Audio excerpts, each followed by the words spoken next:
Hello friends, welcome back to another journey into the darkness. Before we begin, if you enjoy these tales from Gotham's shadows, please take a moment to like this video and subscribe to the channel. Your support keeps these stories alive, echoing through the night like the call of a bat across moonlit rooftops. Now, close your eyes, breathe deeply, let the world around you fade away. Tonight I invite you into a city that never truly sleeps. A city where gargoyles watch from Gothic towers, where rain falls like tears on blood-stained cobblestones, where the line between sanity and madness is drawn in chalk around a body in a dark alley. This is Gotham City. And in Gotham, there are stories that freeze the blood. Stories whispered in the corridors of Arkham Asylum. Stories that make even hardened detectives look over their shoulders when the streetlights flicker and die. Imagine, if you will, a man whose face was stolen, not by a surgeon's blade, but by his own hand. He cut away his identity, let it rot for a year, then wore it again like a grotesque mask. He walked into the home of the world's greatest detective and took something precious, something irreplaceable, and he did it with a smile that never ends. Picture a secret society that has ruled from the shadows for 200 years. They nest in the walls of the very buildings you thought you knew. They send assassins who cannot die, performers from a circus of horrors, moving through darkness on owl-silent wings. They have watched every generation of Gotham's elite, and they have always been watching you. Consider a man who was murdered as a boy, beaten with a crowbar by a laughing monster, left to die in an explosion that shook the earth. His mentor, his father figure, carried the guilt for years. But death is not always the end in Gotham. Sometimes the dead return. And when they do, they bring with them a rage that burns hotter than any fire, a thirst for vengeance that cannot be quenched, and a question that has no good answer. If you could kill one monster to save 1,000 innocents, would you pull the trigger? Think about a childhood friend, someone who played in your mansion, who knew your secrets, who smiled at your parents' funeral while darkness bloomed in his heart. Decades later, he returns with bandages covering his face and hatred covering his soul. He knows who you are beneath the mask. He has turned everyone you ever fought into weapons aimed at your heart. And his greatest weapon is this. He makes you doubt everyone you've ever trusted. These are not myths. These are not legends passed down through frightened whispers. These are true stories from the chronicles of the Dark Knight. Real cases documented in ink and blood across decades of Gotham's history. Tonight you will walk with Batman through his most twisted investigations. You will stand beside him as he faces horrors that would break ordinary men. You will see how a city's darkness creates both its monsters and its heroes. But here is what you must understand. There is something connecting all of these cases. A pattern hidden in the shadows. A truth about Gotham itself that even Batman took years to discover. In a cave deep beneath the city, there is a pool of liquid that glows like captured moonlight. It can heal any wound. It can bring back the dead. It can grant immortality, and for over a century someone has been using it. Someone who laughs. Someone who has been playing a game that spans generations. The question is not whether the Joker is immortal. The question is what happens when an immortal monster decides the game is finally over. But we begin not with endings, but with a beginning. We begin with a boy, and a promise, and a symbol born from fear itself. Let us return to where it all started. Let us return to Crime Alley on a night when the rain fell like tears from heaven, and the world changed forever. Gotham City stands like a tombstone against a perpetually grey sky. It is a place where Art Deco architecture reaches toward clouds that never break, where gargoyles perch on every corner like stone sentinels frozen in eternal vigilance, where the fog rolls in from the harbor each evening and refuses to leave until dawn, if dawn comes at all. This is a city built on secrets. Its foundations rest on bedrock older than human memory, stone that has witnessed civilizations rise and fall, that has absorbed the blood of countless forgotten victims, that remembers things the living world has chosen to forget. The buildings lean toward each other across narrow streets, as if sharing whispered conspiracies. Windows reflect not what is, but what might be lurking in the shadows behind you. The streets glisten with rain that falls more often than not, washing nothing clean, only spreading the darkness around like an infection that cannot be cured. Steam rises from grates in the sidewalks, carrying with it the breath of the city's underworld. the sewers and tunnels and forgotten places where things best left unnamed make their homes. At the heart of this Gothic nightmare stands Wayne Manor, a sprawling estate on the outskirts of the city proper, isolated enough for privacy, close enough to hear Gotham's eternal scream. It is a house of stone and timber, of high ceilings and long shadows, of wealth that spans generations and tragedy that spans just as long. And beneath that manor, carved from living rock, accessible through a grandfather clock that turns on hidden hinges when the hands point to the exact time of a boy's greatest loss, there lies the Batcave. Here, stalactites hang like frozen tears from a ceiling lost in darkness. Here, water drips into pools so still they reflect perfect mirror images of the world above. Here, bats cluster on the cave ceiling, their wings folded, their small hearts beating in rhythm with the pulse of the earth itself. And here, surrounded by computers and crime labs and vehicles designed for urban warfare, a man prepares each night to wage a war that can never truly be won. But before there was the Batcave, before there was the cowl and the cape and the symbol that strikes fear into the hearts of criminals, there was a boy named Bruce Wayne. He was 8 years old when his world ended. It was a warm evening in June, the kind of evening when Gotham almost seems beautiful, when you can almost forget what the city really is beneath its civilized veneer. Thomas Wayne, a physician and philanthropist, took his wife Martha and their son Bruce to the Monarch Theatre to see a film. The boy loved adventure stories, tales of heroes who fought against impossible odds and always emerged victorious. They left through the side exit, a shortcut through an alley that connected to the street where their car waited. The alley was narrow, poorly lit, the kind of place where shadows gathered like mourners at a funeral. It had a name, though few used it. Park Row, the maps said. But everyone in Gotham knew it by another name. Crime Alley. A man stepped from those shadows. His face was desperate, his hands shaking, his eyes wild with the kind of madness that poverty and addiction breeds in Gotham's forgotten corners. He demanded money. He held a gun that looked too large for his trembling hands. Thomas Wayne, always the doctor, always trying to heal, reached slowly for his wallet, speaking in calm, measured tones, trying to de-escalate, trying to save a situation that was already beyond saving. The gun fired twice. The sound echoed off brick walls like thunder trapped in a canyon. Thomas Wayne fell first, then Martha, her pearl necklace breaking as she collapsed, the pearls bouncing and rolling across filthy concrete like drops of frozen moonlight, seeking escape from the horror they had witnessed. Bruce Wayne, 8 years old, watched his parents die. He watched their blood pool on the ground, mixing with rainwater and motor oil and all the other fluids that make up Gotham's circulatory system. He watched the shooter flee, his footsteps fading into the maze of alleys that make up Gotham's dark heart. And in that moment, something inside the boy broke, or perhaps something was born. It is hard to say which. The family butler, Alfred Pennyworth, a former British intelligence agent who had served the Wayne family for decades, became young Bruce's guardian. Alfred was a man of infinite patience and quiet strength, a man who had seen the worst the world could offer during his years of service to the crown, a man who understood that sometimes the only way to survive tragedy is to transform it into purpose. Bruce Wayne made a vow that night, kneeling at his parents' grave as rain fell and thunder rolled across the city. He swore that no child would ever suffer as he had suffered. He swore that no parent would die in some filthy alley while their child watched helplessly. He swore an oath on the graves of Thomas and Martha Wayne that he would wage war on all criminals, on all who would prey upon the innocent, on all who would choose violence over peace. But a vow is not enough.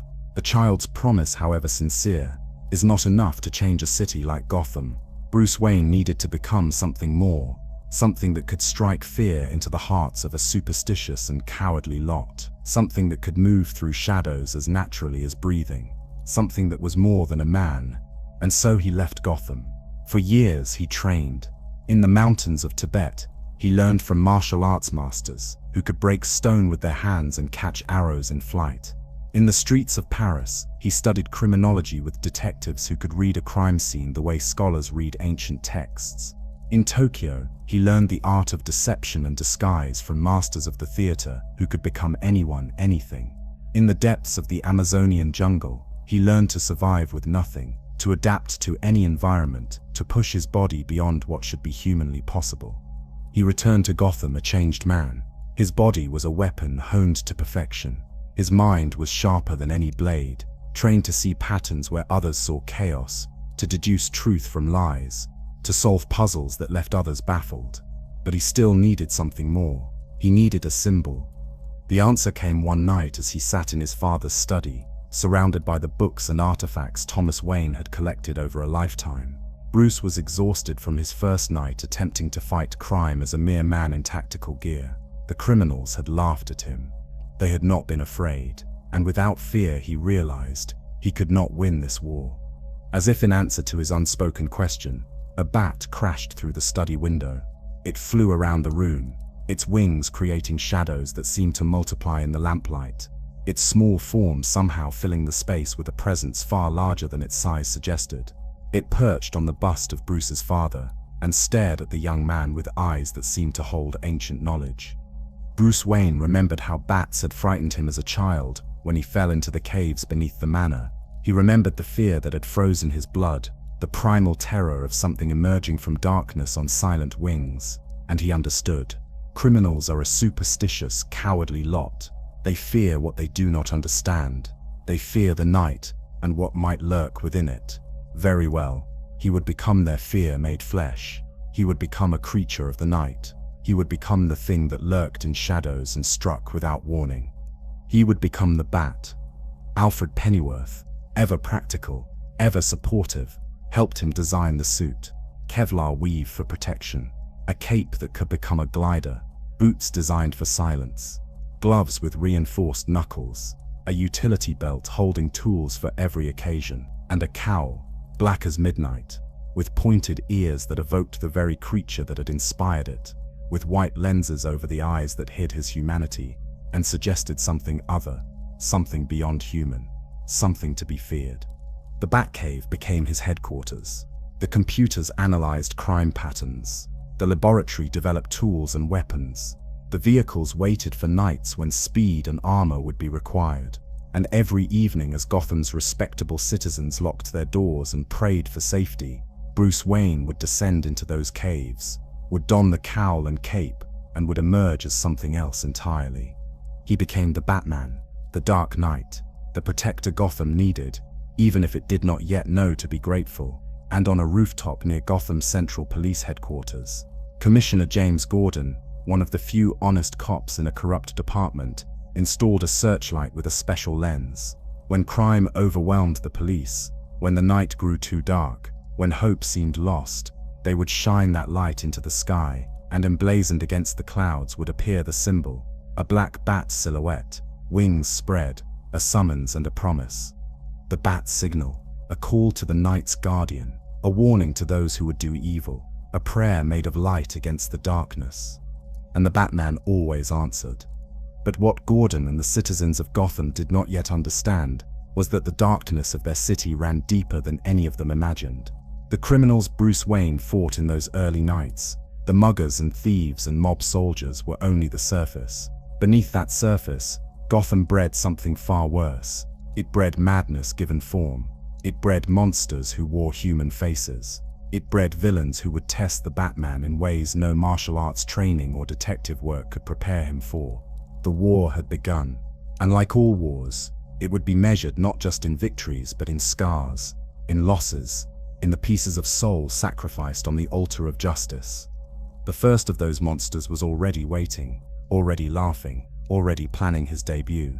He was a man who had fallen into chemicals and emerged as something no longer quite human. A man whose face was locked in a permanent smile. A man who had embraced chaos and madness and murder as a philosophy, as an art form, as a cosmic joke played upon an uncaring universe.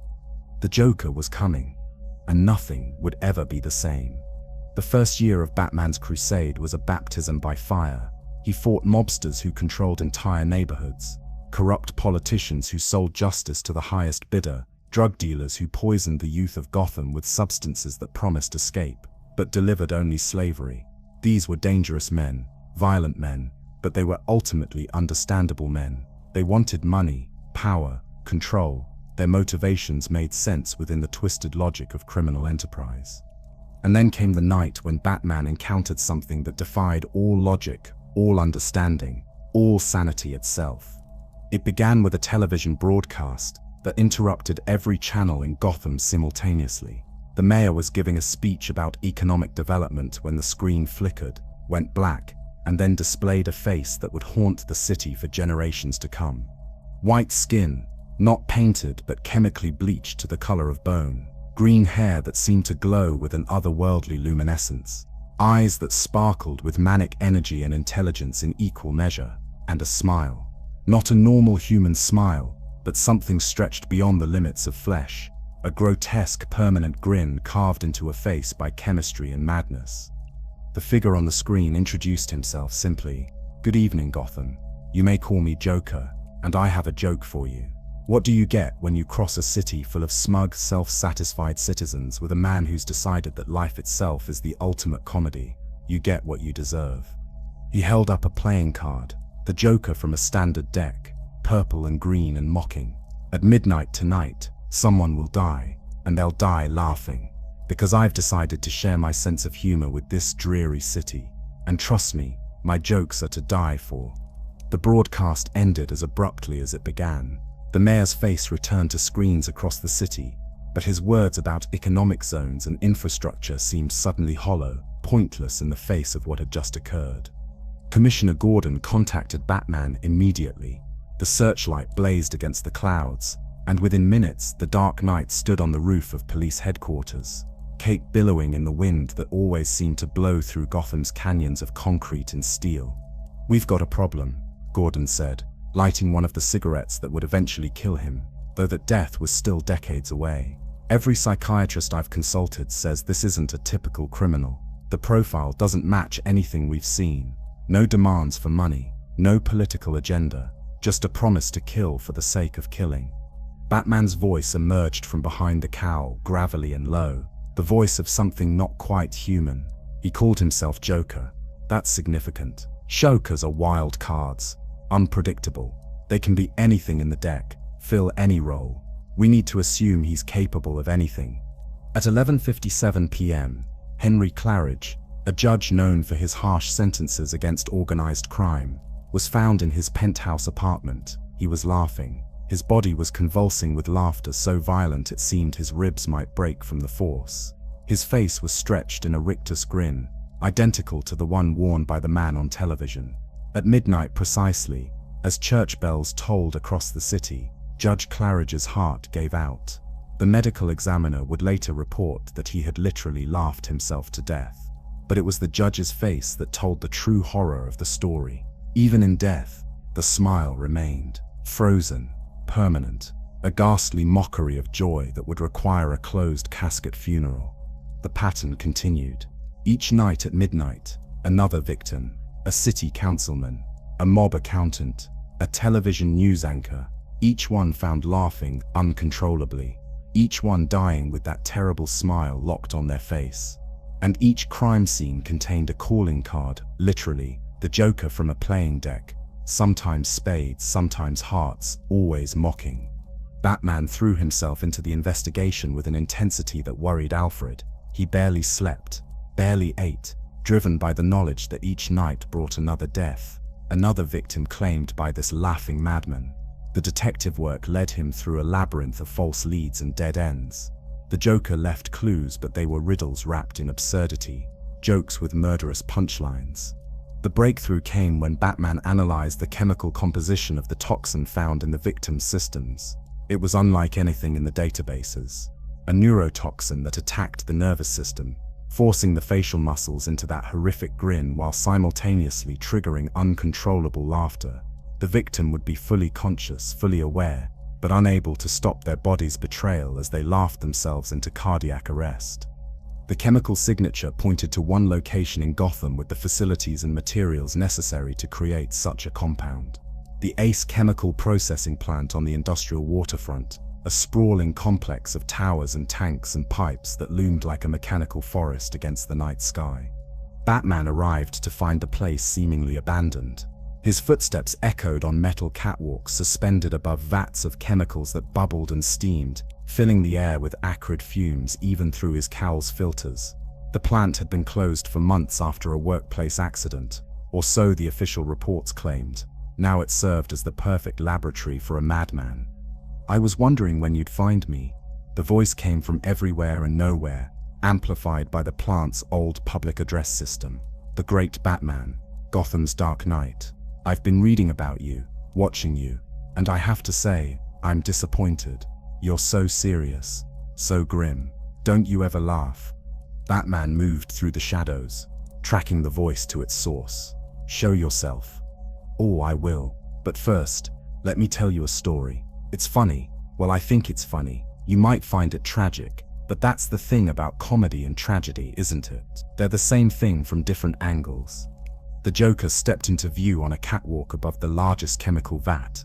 In person, he was even more disturbing than on television.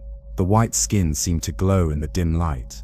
The green hair was wild, uncombed, framing a face that belonged in nightmares.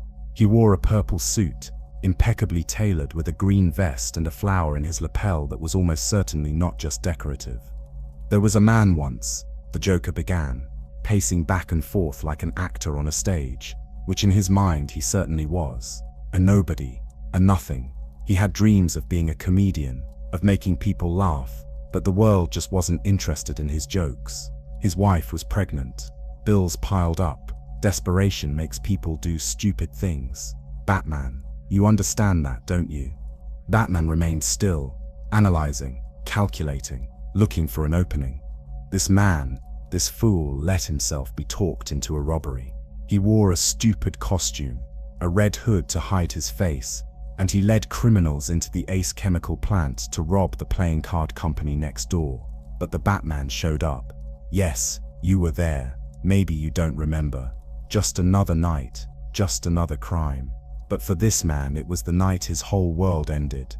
The Joker's smile somehow widened, impossibly, as if his face might split in two. He fell, or jumped, or was pushed. Does it matter? He went into the chemicals. The same chemicals that bubble below us right now. And when he surfaced, when he dragged himself out on the other side, he had changed. His skin bleached white, his hair turned green, his lips blood red, and his mind, well, his mind cracked like an egg, and something beautiful oozed out. "You're saying you fell into these chemicals," Batman said, slowly moving closer, "that you were transformed." "Transformed?" The Joker clapped his hands in delight.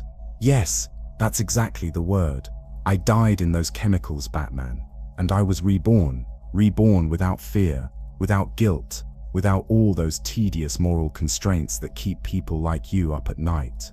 I saw the truth in those chemicals. Life is a joke, a cosmic, meaningless, absurd joke, and the only sane response is to laugh. You're killing innocent people." "Innocent?" The Joker tilted his head, genuinely puzzled. "There's no such thing. Everyone's guilty of something. Besides, I'm giving them the gift of laughter. Their last moments are filled with joy. That's more than most people get." Batman lunged forward, but the Joker was faster than he appeared. He squeezed the flower on his lapel, and a stream of liquid shot out, sizzling where it hit the catwalk.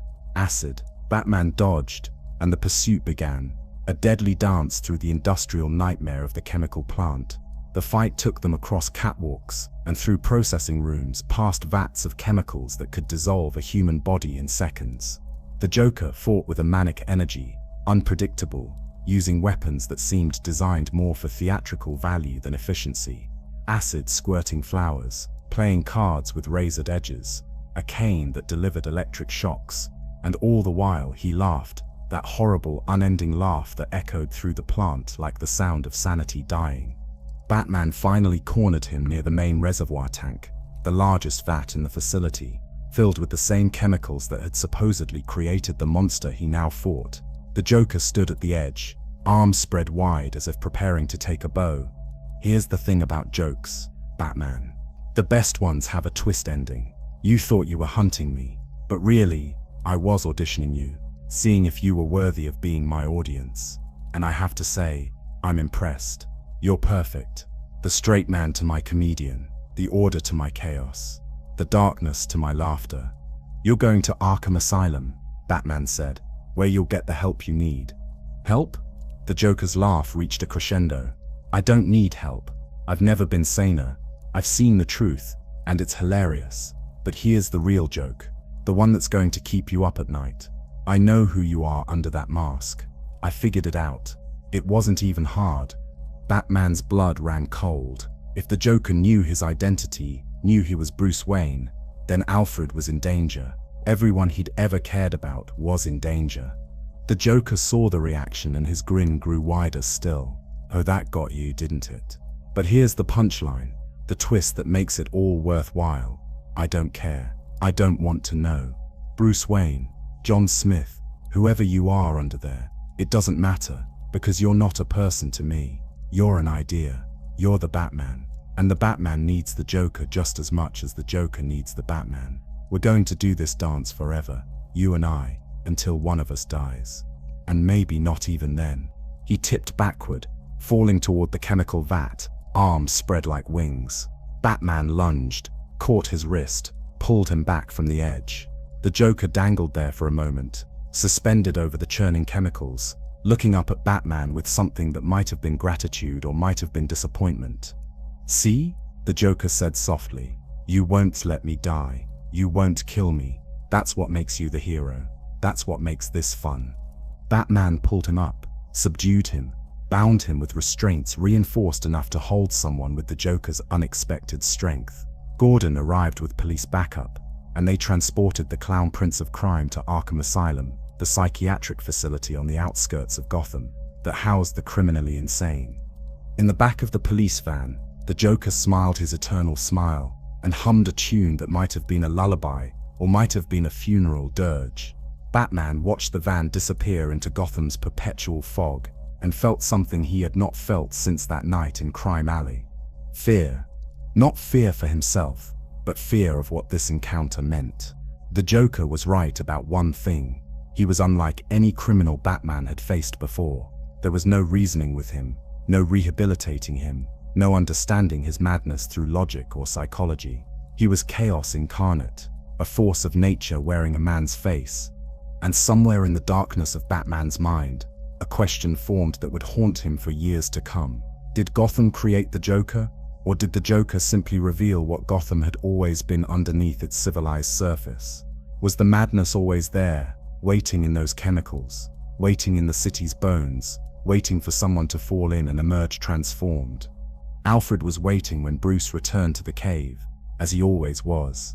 He said nothing, simply placed a hand on Bruce's shoulder, a gesture of support and understanding that needed no words. Bruce removed the cowl and sat at the cave's computer, pulling up files on Arkham Asylum, on the Joker, on the toxin that had killed 7 people before Batman had stopped its creator. The war on crime had taken a dark turn. It was no longer just about stopping criminals. It was about confronting madness itself, about standing in the face of chaos and refusing to blink. And Bruce Wayne knew with a certainty that settled in his bones like the cold of the cave, that the Joker was right about one more thing. This was only the beginning. Gotham had always been a city divided, not just between rich and poor, between the gleaming towers of the financial district and the crumbling tenements of the East End, but between old power and new ambition. The old power wore expensive suits and made its money through legitimate businesses that were carefully, meticulously separate from the criminal enterprises that actually funded them. The new power wore a cape and cowl and fought from the shadows to reclaim the city's soul. This was the landscape when a killer decided to send a message that would echo through an entire year. It was Halloween night when the first body was found.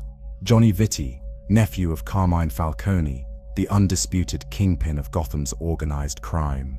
Johnny was discovered in the Gotham harbor, a single bullet wound to the head, a jack-o'-lantern placed beside his body, and tucked into his pocket, a simple note on cheap paper. It read only one word: holiday. Commissioner Gordon stood on the docks as the body was photographed and documented, watching the sun rise over a city that never truly woke up, just shifted from one kind of nightmare to another. Beside him stood District Attorney Harvey Dent, a man whose square jaw and movie star looks masked a fierce intelligence and an even fiercer determination to clean up Gotham through legal means.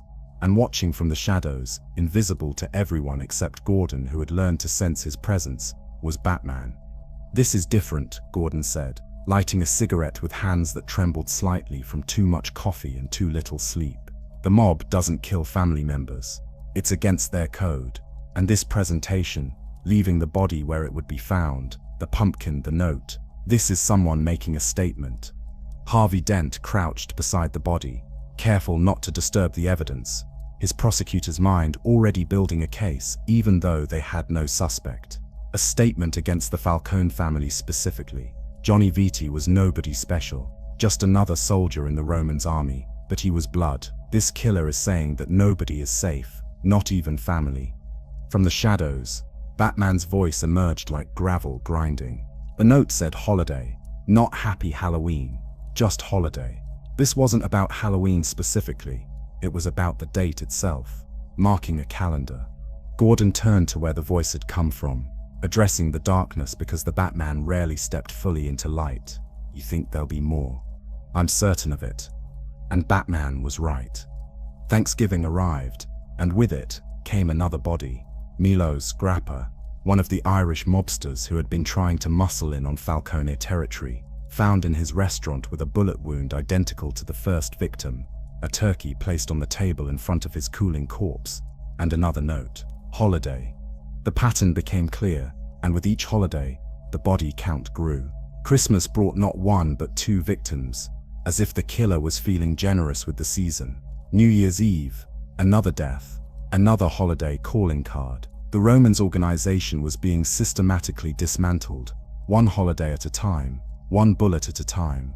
Carmine Falcone was a man who had survived in Gotham's underworld for decades through a combination of intelligence, brutality, and an almost supernatural ability to stay one step ahead of the law. He was called the Roman because he ruled Gotham like an emperor, from his estate that overlooked the city like Caesar surveying his domain. But even emperors can be afraid when an invisible enemy picks off their soldiers one by one. Batman, Gordon, and Harvey Dent formed an unlikely alliance. They met in secret, in Gordon's office with the blinds drawn, or on rooftops where only the gargoyles could hear their planning. The press began calling them Gotham's Three Knights, heroes standing against the tide of violence that threatened to drown the city. "We need to think about who benefits from the Falcone family falling apart," Harvey said during one of these meetings, his tie loosened, his perfect hair disheveled from running his hands through it too many times. "Moroni's family is the obvious choice. Sal Moroni has wanted the Romans' territory for years. Or maybe it's someone from outside, someone wanting to take advantage of the chaos." Batman had spent the nights between holidays investigating every angle. He had infiltrated mob meetings disguised as hired muscle. He had traced financial records through dummy corporations and offshore accounts.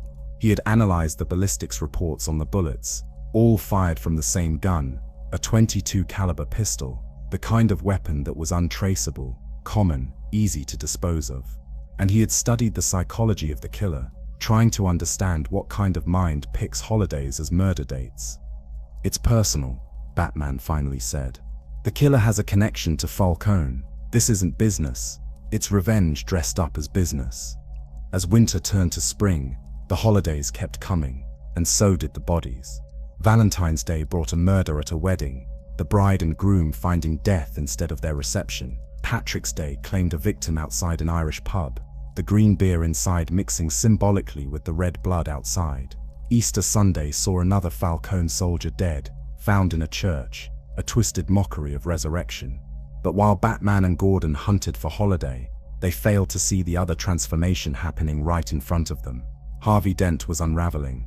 The pressure of the case, the weight of trying to use law and order to fight an enemy who respected neither, the constant threat of violence, it was all taking its toll. Harvey's temper grew shorter, his methods became more aggressive. His wife Gilda watched helplessly as the man she loved disappeared into an obsession with catching Holiday, with proving that the law could work, that justice could prevail without masks and vigilantism. "Sometimes I think you care more about this case than you care about us," Gilda said one night, her voice soft but carrying the weight of months of neglect, of dinners eaten alone, of an empty bed more nights than not. Harvey looked up from the case files spread across their dining room table, his eyes bloodshot, his face gaunt. This is about us. About making Gotham safe for us. For everyone. When Holiday is caught, when the mob is broken, we can have a normal life. I promise. But promises in Gotham have a way of turning into lies. Not through malice, but through the city's own dark alchemy. The trial that would change everything came in late spring. Batman and Gordon had finally gathered enough evidence to bring Sal Maroni to court on racketeering charges. It wasn't Holiday, but it was something, a chance to strike a blow against organized crime through legitimate legal channels. Harvey Dent prosecuted with a passion that bordered on zealotry, presenting evidence with the fervor of a man who needed this win more than he needed air. Sal Maroni sat at the defense table, a man who had killed dozens, maybe hundreds, who had built an empire on suffering and fear, who now faced the possibility of spending the rest of his life in prison. And Sal Maroni, like any cornered animal, was dangerous. The prosecution was going well. Harvey was methodical, brilliant, unstoppable. The jury was clearly swayed. Conviction seemed certain. And then, during a recess, Maroni made his move. He had smuggled acid into the courtroom. Not a weapon anyone checks for. Not in a high-security trial with metal detectors and armed guards. Just a glass vial hidden in a place where even the most thorough search wouldn't find it. Brought in by a guard on Maroni's payroll, passed to him during a moment of carefully orchestrated distraction. As Harvey approached the defense table to present another piece of evidence, Maroni stood, smiled, and threw the acid directly into the district attorney's face. The scream that tore from Harvey Dent echoed through the courtroom, through the courthouse, through Gotham itself. Bailiffs tackled Maroni. Paramedics rushed forward, but nothing could undo what had been done in that single moment of violence. Harvey's face was destroyed, not just scarred but transformed. The left side of his face, the side that had taken the full force of the acid, was a ruin of melted tissue, exposed muscle, damaged bone. The handsome profile that had smiled from campaign posters and news broadcasts was gone, replaced by a horror that would make children cry and adults look away in pity and disgust. But the physical damage was nothing compared to the psychological break that followed. In the hospital, sedated and bandaged, Harvey Dent died, and something else was born. The man who had believed so fervently in law and order, in the goodness of the system, in the power of justice. That man had been betrayed by the very system he championed. The acid that destroyed his face also burned away his faith, his hope, his sanity. When the bandages came off and Harvey saw his reflection for the first time, saw the duality of his face, perfect on one side and monstrous on the other, something in his mind split along the same line. He became convinced that the world itself was split between good and evil, order and chaos, justice and crime. And since his face now embodied that duality, perhaps he should embrace it rather than fight it. He found a silver dollar coin, one that had been his lucky charm since childhood. With careful precision, he scarred one side of the coin with acid, creating the same split that defined his face, and he began to let the coin decide. Scarred side he would do evil, clean side he would do good, 50-50 chance, perfect balance, perfect duality. Two-Face was born. Meanwhile, Holiday continued to kill. Memorial Day, another body. Mother's Day before that. The investigation had lost Harvey Dent, but gained a new suspect. Two-Face, in his twisted new morality, had access to all of Harvey's knowledge about the case. Could Harvey have been Holiday all along, killing mobsters as a vigilante while pretending to hunt himself as a prosecutor? The psychology was twisted enough to fit. Batman didn't believe it. He had worked with Harvey Dent, had trusted him as much as Bruce Wayne trusted anyone outside of Alfred. But doubt is a poison, and once it enters the mind, it spreads. The truth, when it finally emerged, was more complicated than anyone had imagined. Batman traced Holiday to a warehouse on the waterfront, the same waterfront where Johnny Vitti had been found so many months ago. Inside, he found Alberto Falcone, the Roman's son, the one everyone thought was weak, incompetent, unworthy of his father's empire.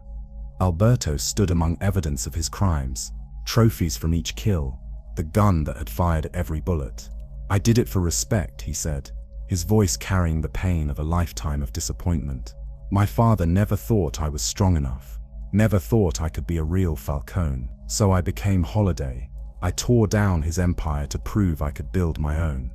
But even as Batman apprehended Alberto, even as the holiday killings seemingly ended, there was a nagging sense that something didn't fit.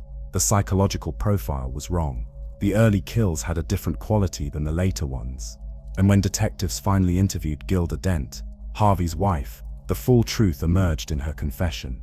She had been the first holiday. She had killed Johnny Vitti on Halloween, trying to help her husband by eliminating the mobsters who threatened him. She had killed on Thanksgiving and Christmas, driven by love and desperation to help Harvey succeed in his mission to clean up Gotham. But then Alberto Falcone found the gun she had hidden, discovered what she was doing, and decided to continue the killing spree for his own purposes. 2 killers, 2 motives, 1 name. Holiday had been a shared identity, a symbol that different people wore for different reasons. And in the end, Gotham lost its White Knight, gained 2 more villains, and proved once again that the city corrupts everything it touches. Batman stood on a rooftop months after the last holiday killing, watching the sun set over Gotham. Gordon joined him, looking older, more tired, the case having aged him years in the span of months. "We lost Harvey," Gordon said simply. "One of the good ones, maybe the best of us. We lost him the moment we asked him to fight Gotham's darkness using only the light of the law." Batman replied, "This city demands more. It demands everything, and it takes everything in return. Then what do we do? How do we fight this?" Batman's cape moved in the wind, making him seem larger than life, more than human, a symbol rather than a man. "We keep fighting. We accept that we can't save everyone. We mourn the ones we lose, and we make sure their fall means something." Below them, Gotham stirred in the twilight. Somewhere in Arkham Asylum, Two-Face flipped his coin, trying to decide whether to eat dinner or throw it at the wall. Somewhere in a cell, Alberto Falcone plotted his eventual escape. Somewhere in a cemetery, Gilda Dent laid flowers on an empty grave, mourning a husband who was still alive but lost forever. The long Halloween had ended, but the scars it left, on people and on the city itself, would never fully heal. They would serve as a reminder that in Gotham, even justice can be twisted into something dark. Even the purest intentions can be corrupted. Even the heroes can fall. And the Batman, watching over his wounded city, knew that more falls were coming, more trials, more losses. The question was not whether he could prevent them, but whether he could continue to stand after each one knocked him down. The answer, as it always was, came down to a simple choice: give up or keep fighting. Surrender to Gotham's darkness or continue to be the light that refuses to die. Batman chose to fight. He always chose to fight, even when fighting meant losing pieces of himself, losing people he cared about, losing the hope that Gotham could ever truly be saved. Because someone had to stand in the darkness. Someone had to refuse to let the monsters win. Someone had to be the symbol that told the city's victims that they were not forgotten, not abandoned, not alone in the night.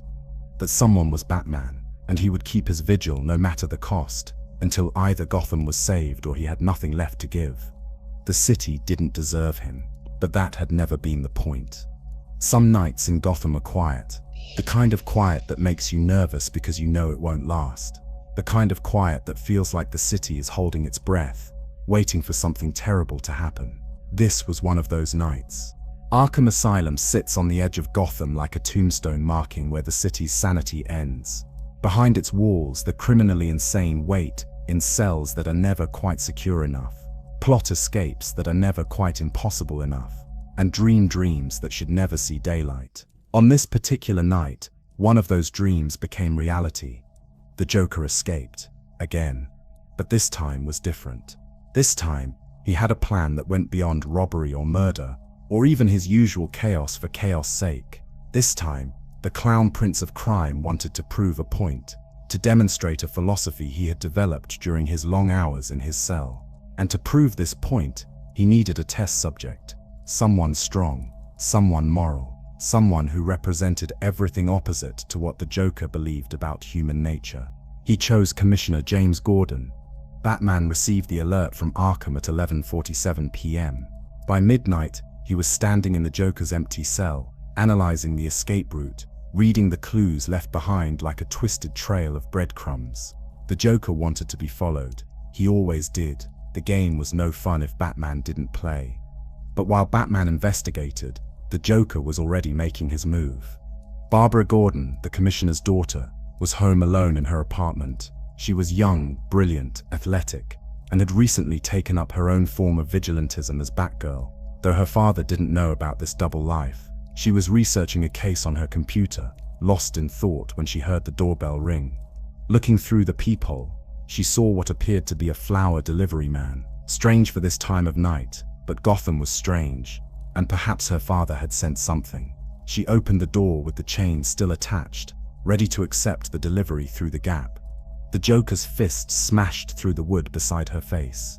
The chain snapped like thread, and before Barbara could react, before she could defend herself with the combat training Batman had given her, before she could do anything but gasp in shock, the Joker raised a gun and fired.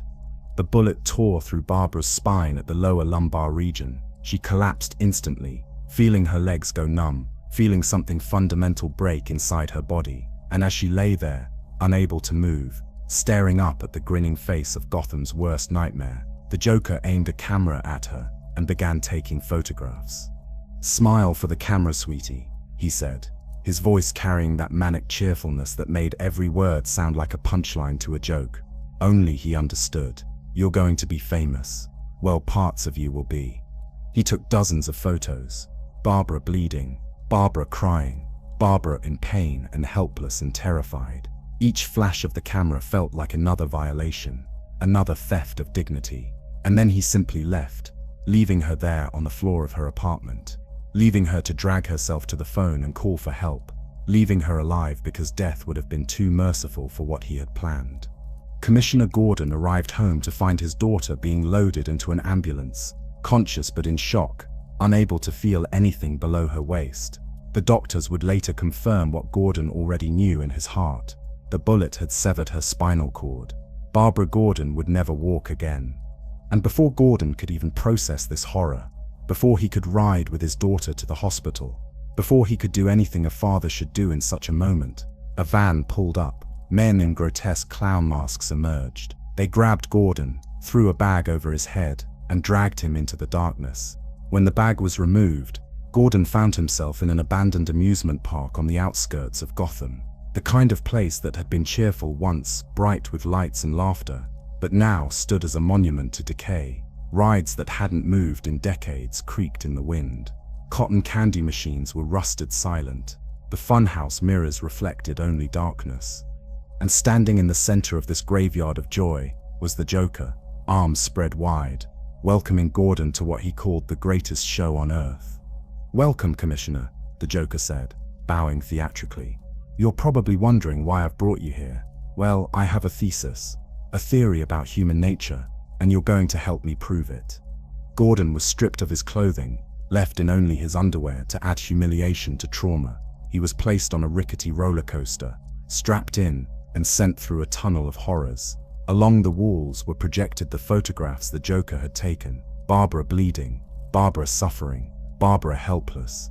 Over and over, huge and unavoidable, forcing Gordon to witness his daughter's pain, to live through her violation again and again. And through speakers, the Joker's voice echoed. "You see, Commissioner, I believe that all it takes is one bad day to reduce the sanest man alive to lunacy. That's how far the world is from where I am. Just one bad day. You had a good life, a good career, a family you loved. But one bad day, one terrible moment, and all of that crumbles. You'll go insane, just like me. And when you do, you'll prove my point. That deep down, everyone is as ugly as me. They just need the right push." The roller coaster continued through the tunnel of nightmares. Gordon's mind reeled, not just from the images but from the implication. His daughter was paralyzed. His daughter might die from her injuries, and this laughing monster wanted him to break, to surrender his sanity, to prove that morality and order were just illusions that crumble under pressure. But James Gordon was not a man who broke easily. He had served Gotham for decades, had seen horrors that would drive most men to drink or despair or both.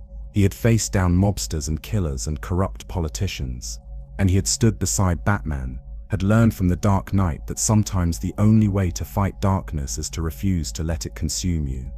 When the roller coaster finally stopped, When Gordon was dragged out and thrown into a cage like an animal, the Joker came to inspect his handiwork. He expected to find a gibbering wreck, a broken man who had surrendered to madness. Instead, he found James Gordon, battered and traumatized but still whole, still sane, still fundamentally himself. "Do it by the book," Gordon said, his voice hoarse but steady. "When you catch him, Batman, do it by the book. Show him that our way works, that sanity prevails, that the law matters even when monsters try to prove it doesn't." The Joker's smile faltered for just a moment.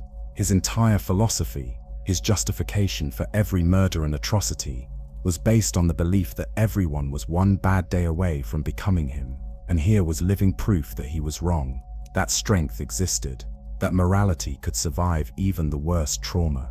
But before the Joker could respond, before he could adjust his experiment or try a different approach, a shadow fell across the amusement park. Batman had arrived. The Dark Knight had torn through Gotham following every lead, every clue, driven by the knowledge that Gordon was in danger and that Barbara was in the hospital fighting for her life. He had tracked the Joker here through a combination of detective work and an understanding of the Joker's twisted mind, knowing that the Clown Prince would choose a location with theatrical value. The fight that followed was brutal. Batman's rage at what had been done to Barbara, his fury at Gordon's torture, it all came pouring out in every punch, every kick, every strike. The Joker fought back with his usual unpredictable style, laughing even as he bled, treating the violence as just another form of performance art. They crashed through the decaying amusement park, through the Hall of Mirrors where Batman's reflection multiplied into an army of Dark Knights, through the carousel where painted horses watched with dead eyes, through the tunnel of love where romance had long since died. Finally, Batman had the Joker cornered in the funhouse, in a room where the floor tilted and the walls closed in and nothing was quite what it seemed. The Joker was beaten, bloodied, but still smiling that eternal smile. "You know what's funny?" the Joker said, coughing blood. "We're not so different, you and I. We both had one bad day that changed everything. You had your parents murdered. I had my accident with the chemicals. We both went a little crazy. The only difference is you dress yours up in a moral code, and I embrace the chaos." "We're nothing alike," Batman said, his voice cold as the grave. "Oh, but we are. We're both obsessed, both driven by that one moment that broke us. I wanted to prove to Gordon, to you, to everyone, that nobody's normal, that sanity is just a pretense we all keep up until the pressure gets too great. I wanted to prove that one bad day can destroy anyone." Batman looked at the broken clown before him and felt something he rarely allowed himself to feel: pity. Not for what the Joker was, but for what he might have been before that night in the chemical plant, before the madness took hold. "Gordon proved you wrong," Batman said. "He survived the worst day of his life and stayed sane, stayed good. Your philosophy is as broken as you are." The Joker laughed, but it was a different laugh now, quieter, almost sad. "Maybe you're right.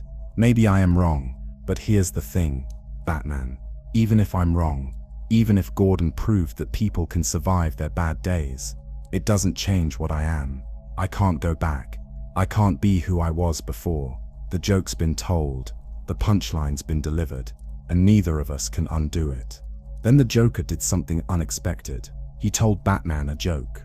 A real joke. Not a murder or a scheme. Just a simple joke about two lunatics trying to escape from an asylum. One jumps across a gap between buildings. The other is too scared, so the first offers to shine a flashlight across the gap, so the second can walk across the beam of light. But the second refuses. He says, "You think I'm crazy, you'll just turn it off when I'm halfway across." For a moment, just a moment, both Batman and the Joker stood there in the rain that had begun to fall, and they both saw the absurdity of their situation. Two men trapped in their roles, unable to escape, unable to cross the gap between them, both prisoners of that one bad day that had defined their entire existence. Some say Batman laughed at the joke. Some say he didn't. The rain washed away whatever sound might have emerged, and in the chaos that followed, the Joker was apprehended and returned to Arkham. Barbara Gordon survived. She would never walk again, but she refused to let the Joker's bullet end her contribution to Gotham's protection. She became Oracle, the information specialist who would provide intelligence to Batman and other heroes. proving that disability could not diminish her value or her strength. In some ways, she became more important than she had ever been as Batgirl. Commissioner Gordon returned to duty, carrying the scars of his ordeal but refusing to let them define him. He had looked into the abyss of madness and walked away unchanged, proving that the human spirit could endure even the cruelest tests. And Batman stood on a rooftop watching the rain fall on Gotham, thinking about bad days and how people respond to them. The Joker was wrong about one thing. People didn't all break the same way. Some broke and became monsters. Some broke and became heroes.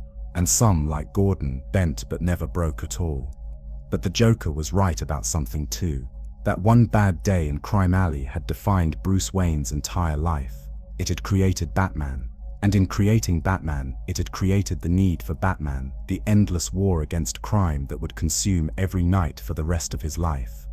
The question Batman couldn't answer, the question that haunted him as the rain soaked through his cape, was this: if he could go back to that night in Crime Alley, if he could prevent his parents' murder and erase that one bad day, would he? Would he give up being Batman if it meant his parents lived? He didn't know, and that uncertainty, that inability to answer a question that should have been simple, told him something about himself he wasn't sure he wanted to know. Maybe he and the Joker were more alike than he wanted to admit. Maybe they were both defined by trauma, shaped by loss, prisoners of the past. The difference was that Batman channeled his pain into protecting others, while the Joker spread his suffering like a disease.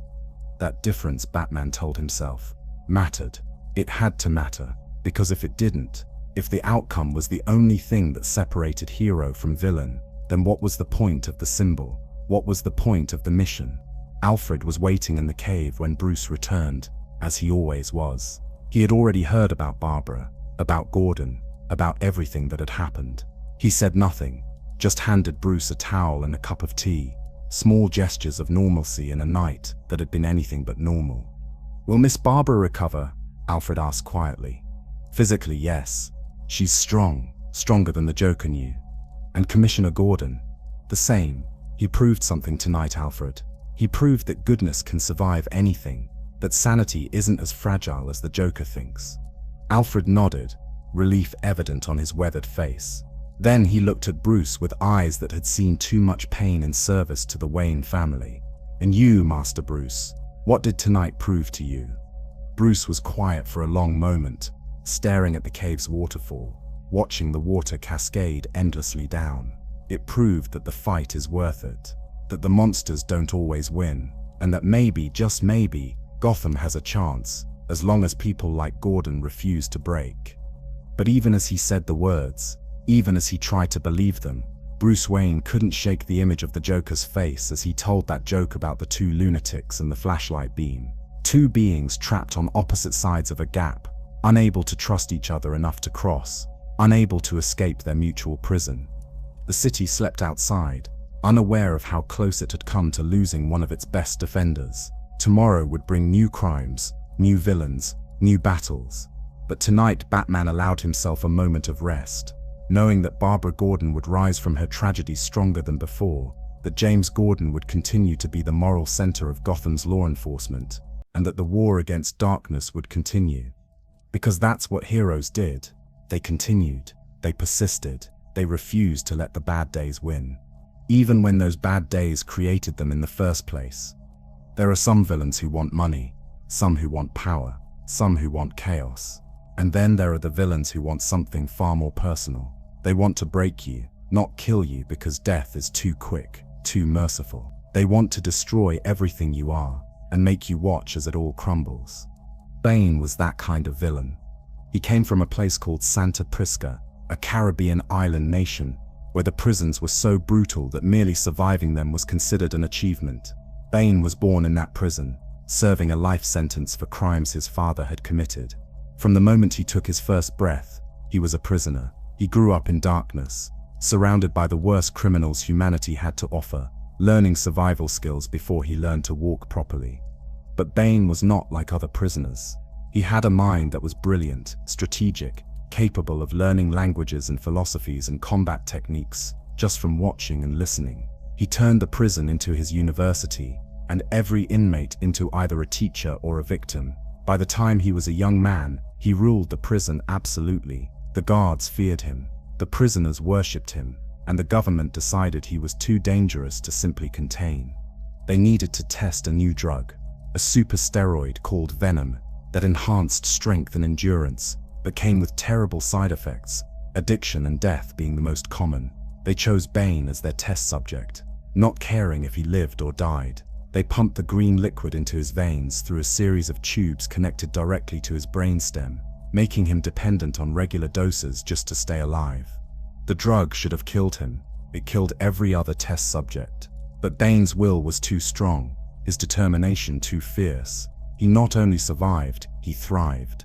The venom enhanced his already formidable intelligence and gave him the strength of 10 men, and in his enhanced state he escaped the prison that had held him since birth, leaving behind a trail of bodies and a legend that would spread across the criminal underworld.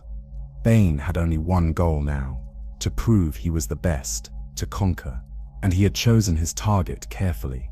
Gotham City, the Batman, the one opponent whose defeat would cement Bane's reputation as the ultimate warrior. But Bane was not a fool who rushed in without preparation. He spent months studying Batman. He watched from the shadows. He learned the Dark Knight's patterns, his methods, his psychology. He studied every case file, every news report, every rumor about the Batman, and he discovered something crucial. Batman was human. Behind the legend, behind the symbol, there was a man who could be exhausted, a man who could be weakened, a man who could be broken. Bane's plan was elegant in its brutality. He would not simply fight Batman, he would destroy him completely, physically and psychologically. And the first phase of that plan began on a night that would be remembered as the worst in Gotham's history. Arkham Asylum exploded. Not literally, though there was fire and smoke, but every cell door in the facility opened simultaneously. Every security system failed, every restraint released, and the inmates, the worst collection of criminally insane killers ever assembled in one place, poured out into Gotham like a flood of madness made flesh.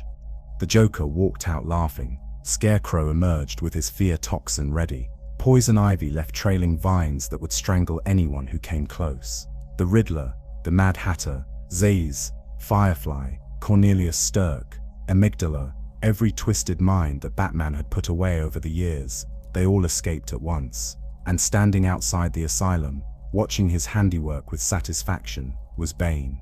Let the games begin, he said to himself, knowing that Batman would have no choice but to hunt down every single escapee, knowing that the Dark Knight would not rest, would not stop, would not allow himself a moment's peace while these monsters roamed his city.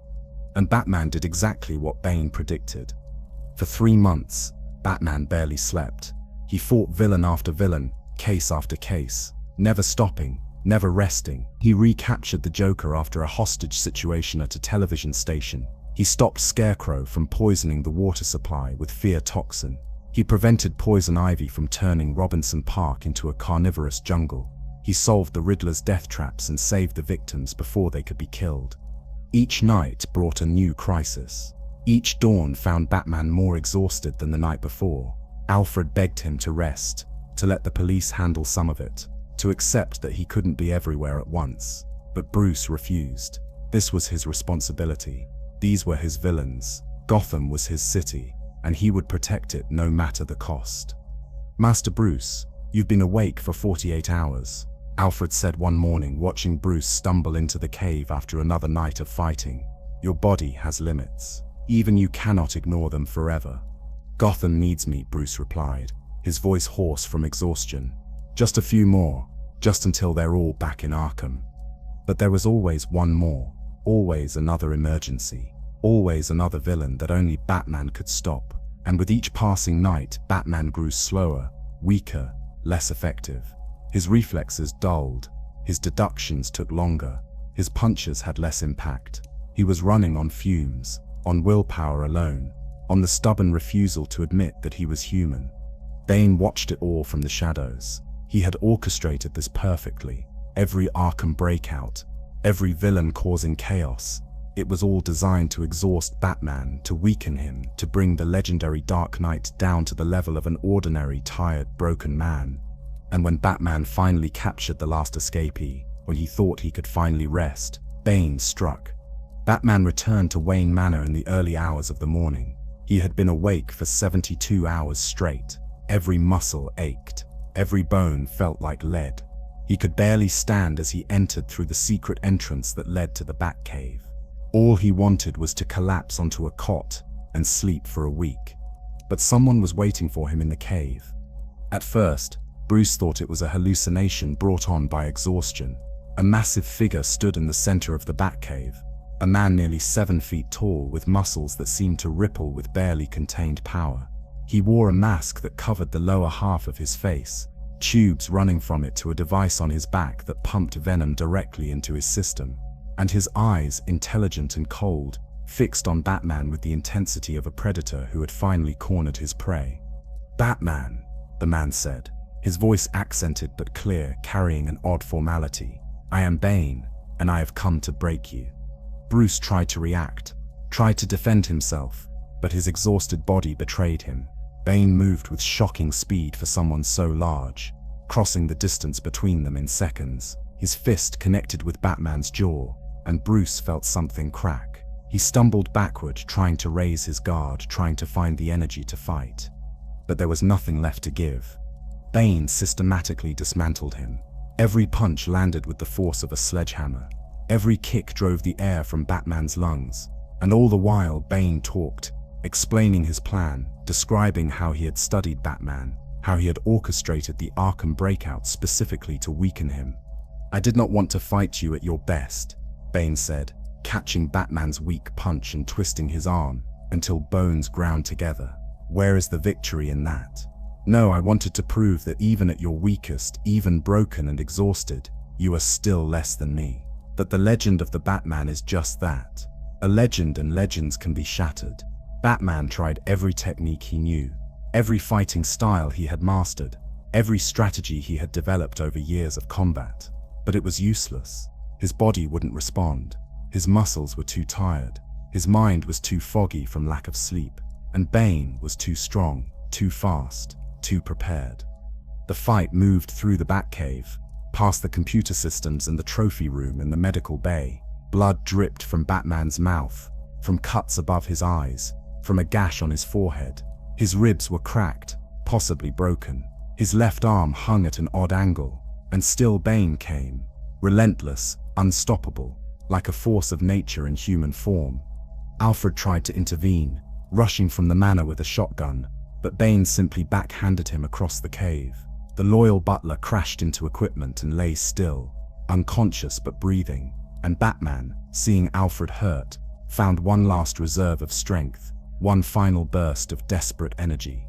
He launched himself at Bane with everything he had left. For a moment, just a moment, he actually drove the larger man back. His fists connected with Bane's face. His kicks landed on Bane's body. It was Batman at his most primal, fighting not with technique but with pure will, with the desperate fury of a man protecting his family. But it wasn't enough. It was never going to be enough. Bane caught Batman mid-punch. He lifted the Dark Knight above his head, holding him there for a moment that seemed to last forever. Batman struggled, but his body had nothing left. No strength, no energy, no hope. "I am Bane," the villain said, "and I am your reckoning." Then he brought Batman down across his knee. The sound of Bruce Wayne's spine breaking echoed through the Batcave like a thunderclap. It was the sound of a legend ending, the sound of a symbol shattering, the sound of the impossible becoming reality. Batman, the Dark Knight, the protector of Gotham, the man who had faced down gods and monsters and emerged victorious, was broken, literally broken. His back shattered, his spine severed, his body paralyzed from the waist down. Bane dropped him to the floor like a discarded doll. Batman lay there, unable to move his legs, barely able to breathe, staring up at the ceiling of his own cave. The place that had been his sanctuary, his fortress, his home, was now the site of his greatest defeat. "Gotham is mine now," Bane said, standing over the broken Batman, "and I want you to watch as I take it. I want you to see everything you built crumble. That is my gift to you. Not death, but the knowledge that you failed, that you were not strong enough, that you were never the legend they believed you to be." Bane left the Batcave, leaving Alfred to crawl to Bruce's side, leaving the Dark Knight broken on the floor of his own headquarters. And as news spread through Gotham's underworld that Batman was defeated, that the Dark Knight had fallen, the city began to tear itself apart. Bruce Wayne spent weeks in the hospital, doctors telling him he would never walk again, physical therapy that brought agony but no progress, nights staring at the ceiling, reliving the moment his back broke, hearing that sound over and over in his mind. But Bruce Wayne had always been stubborn. He refused to accept defeat. He sought out specialists, experimental treatments, anyone who might restore his spine. He traveled to a doctor named Chandra Kinsolving, who used a combination of surgery and psychic healing to repair the damage Bane had done. Meanwhile, Gotham needed a Batman. The city was falling into chaos without its Dark Knight.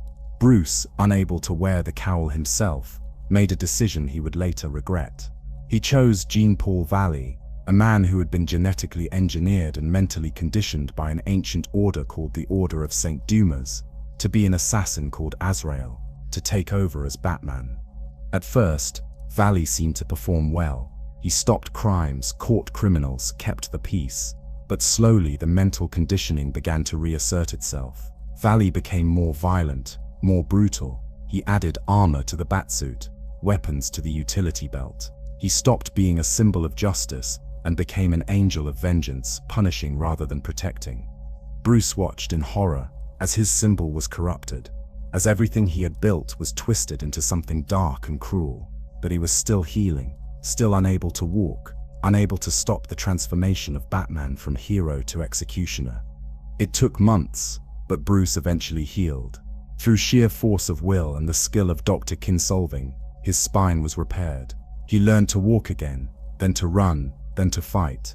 And as his body healed, his determination grew. He would reclaim the mantle of Batman. He would restore the symbol.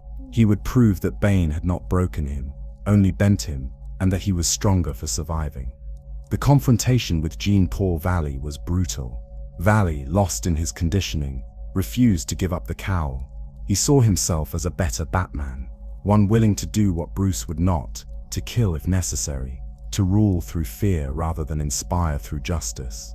But Bruce had learned something from his defeat by Bane. He had learned that being Batman wasn't about being the strongest or the most brutal. It was about being a symbol, about representing hope in the darkness, about showing Gotham that someone cared enough to fight for it every single night. Bruce defeated Valley not through superior strength, but through superior understanding of what Batman truly was. He stripped away Valley's armor, his weapons, his rage, and showed him the man underneath, broken and lost and consumed by programming he couldn't escape. Batman was restored. Bruce Wayne wore the cowl again, and Gotham had its true Dark Knight back. But the scars remained. Physical scars on Bruce's back where his spine had been shattered and repaired. Psychological scars from knowing that he had been broken, that he had failed, that his symbol had been corrupted. And strategic scars.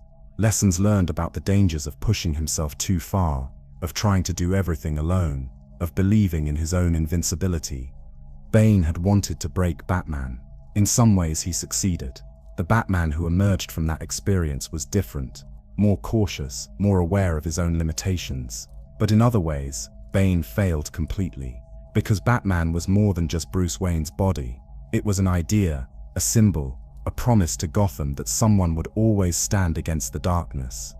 And ideas, as Bruce Wayne understood better than anyone, cannot be broken. They can only grow stronger from the attempt. Gotham slept a little easier, knowing its Dark Knight had returned. The bat signal shone against the clouds once more, and somewhere in Arkham Asylum, Bane sat in his cell, pumping venom into his veins, and wondered if he had truly won, or if Batman's survival was itself a defeat for everything Bane believed about strength and weakness. The answer, like so many things in Gotham, depended on who you asked and what you believed about the nature of heroism itself.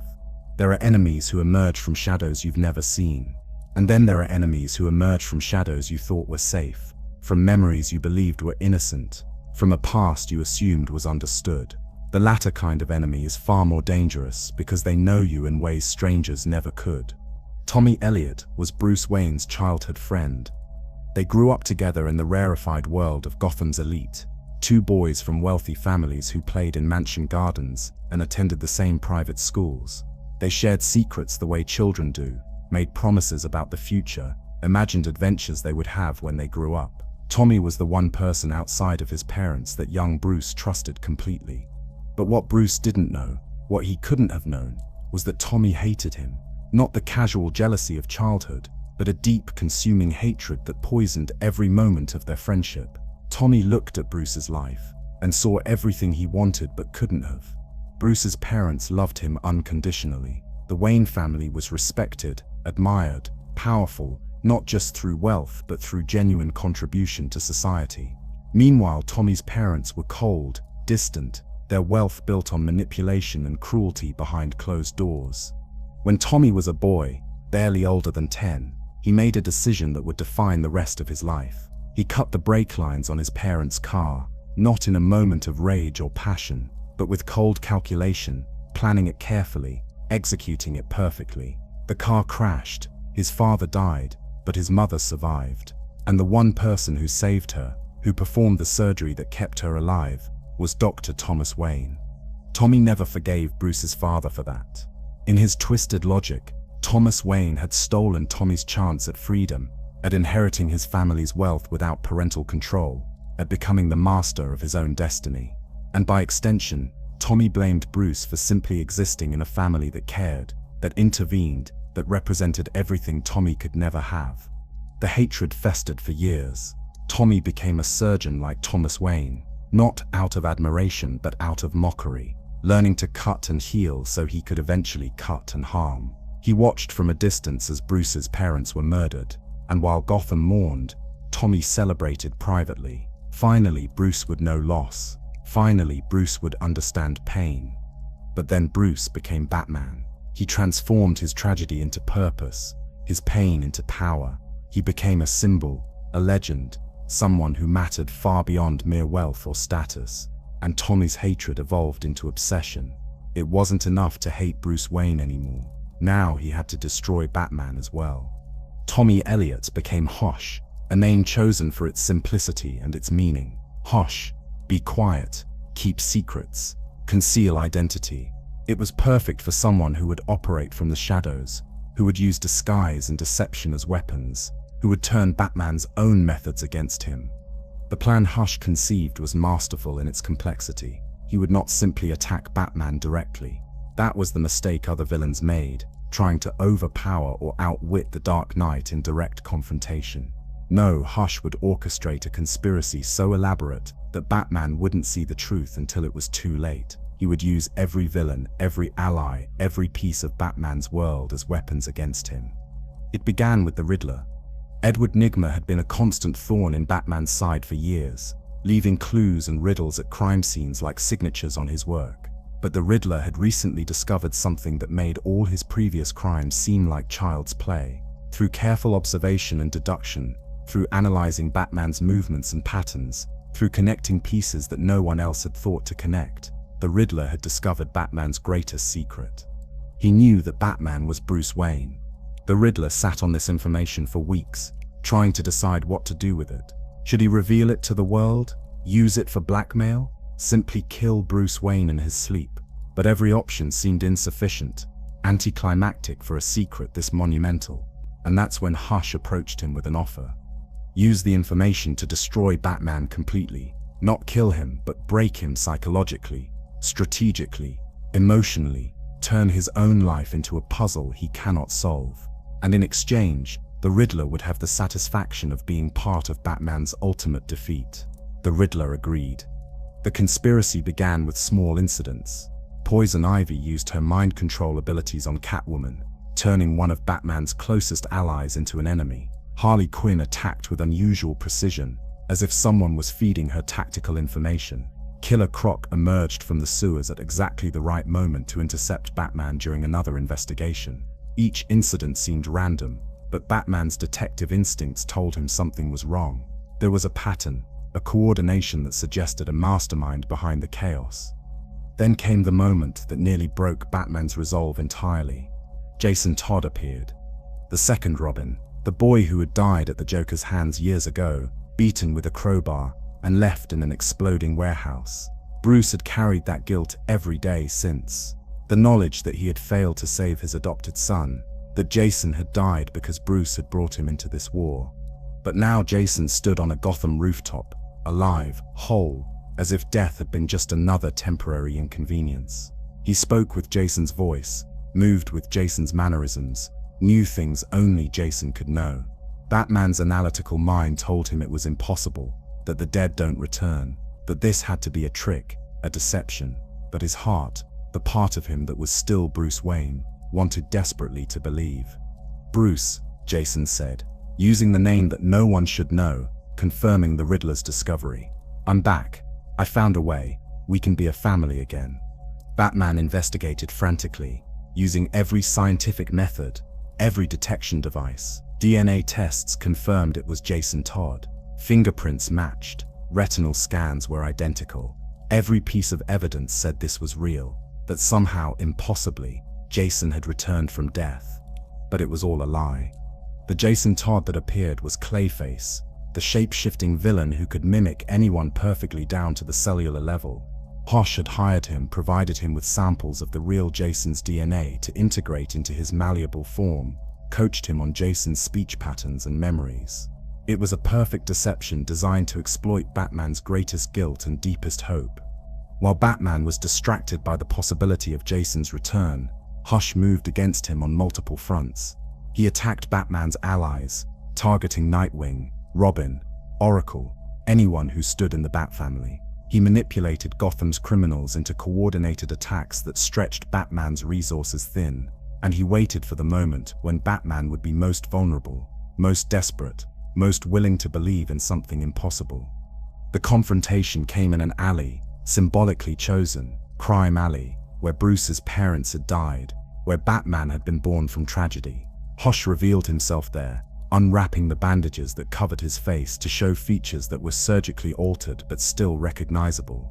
Tommy Elliot, childhood friend, now become the enemy who knew Bruce Wayne better than perhaps anyone alive. "Hello, Bruce," Tommy said, his smile twisted with years of hatred. "Surprise. It's been a long time since we played together, hasn't it? But I never stopped playing. I just changed the game." Batman felt reality shift beneath his feet. Tommy Elliot, his friend from childhood, someone he had trusted, someone he had mourned when Tommy had supposedly died in a car accident years ago. But that death, like Jason's return, had been another deception. Tommy had faked his own death to operate in shadows, to become Hush, to plan this elaborate revenge. "Why?" Batman asked, the question carrying the weight of betrayed friendship, of innocence lost, of a past that was now revealed as a lie. "Why?" Tommy laughed, the sound bitter and cold. "Because you had everything, Bruce. Everything I wanted. Loving parents who actually cared. A legacy of respect instead of fear. And when you lost them, when you finally understood what loss meant, you turned it into something meaningful. You became Batman. You became a legend, while I just became more invisible, more forgotten, more nothing." The fight that followed was brutal. Tommy had trained, had prepared, had studied Bruce's fighting style for decades. He knew every move, every technique, every strategy, and he had enhanced himself with performance drugs, with surgical improvements, with every advantage modern science could provide. He was not as strong as Bane, not as skilled as Ra's al Ghul, but he knew Bruce Wayne in ways those enemies never could. He knew which attacks would hurt emotionally as well as physically. "Your father saved my mother," Tommy snarled as they fought through the alley. "Saved her when all I wanted was freedom from her. Thomas Wayne stole my future, and you got to keep your perfect family for years while I suffered. Even your tragedy was better than my life." Batman realized the horrible truth. Tommy had been broken long before Bruce was, broken by a childhood of coldness and neglect that Bruce's loving parents had protected him from. In another world, with different circumstances, Tommy might have been saved. But his bitterness had poisoned him too thoroughly. His hatred had consumed him too completely. The fight moved to the rooftops. then to an old building that Tommy had rigged with traps and weapons. It was a maze of death, designed specifically for Batman, incorporating elements from Bruce's training, his methods, his psychology. Every trap was personal. Every danger targeted something Bruce cared about. In the final confrontation, Tommy held a detonator. He had planted bombs throughout Gotham, in hospitals and schools and orphanages, places Bruce cared about, places that represented hope and healing. The choice was simple: let Tommy escape or risk the lives of thousands of innocents. "You see, Bruce," Tommy said, backing toward an exit, "I win. Even when you beat me, I win, because I've shown you that your past was a lie, that even your oldest friendship was poisoned. How many other people in your life are secretly waiting to betray you? How many other allies are actually enemies in disguise?" Batman let him go. He couldn't risk the bombs, couldn't gamble with innocent lives, and Tommy Elliot, Hush, disappeared into Gotham's shadows, leaving Batman standing alone in the ruins of a building that had once housed happy memories now revealed as hollow. The bombs were fake. Of course they were. It was one more psychological wound, one more reminder that Hush's real target was Batman's ability to trust, to believe, to maintain human connections. The physical battle was secondary to the emotional destruction. In the aftermath, Batman investigated every aspect of his life with paranoid intensity. He questioned allies, reviewed security protocols, analyzed relationships for signs of deception. The revelation that Tommy had been an enemy all along, that Bruce's childhood had contained this seed of hatred, it poisoned his ability to trust his own judgment.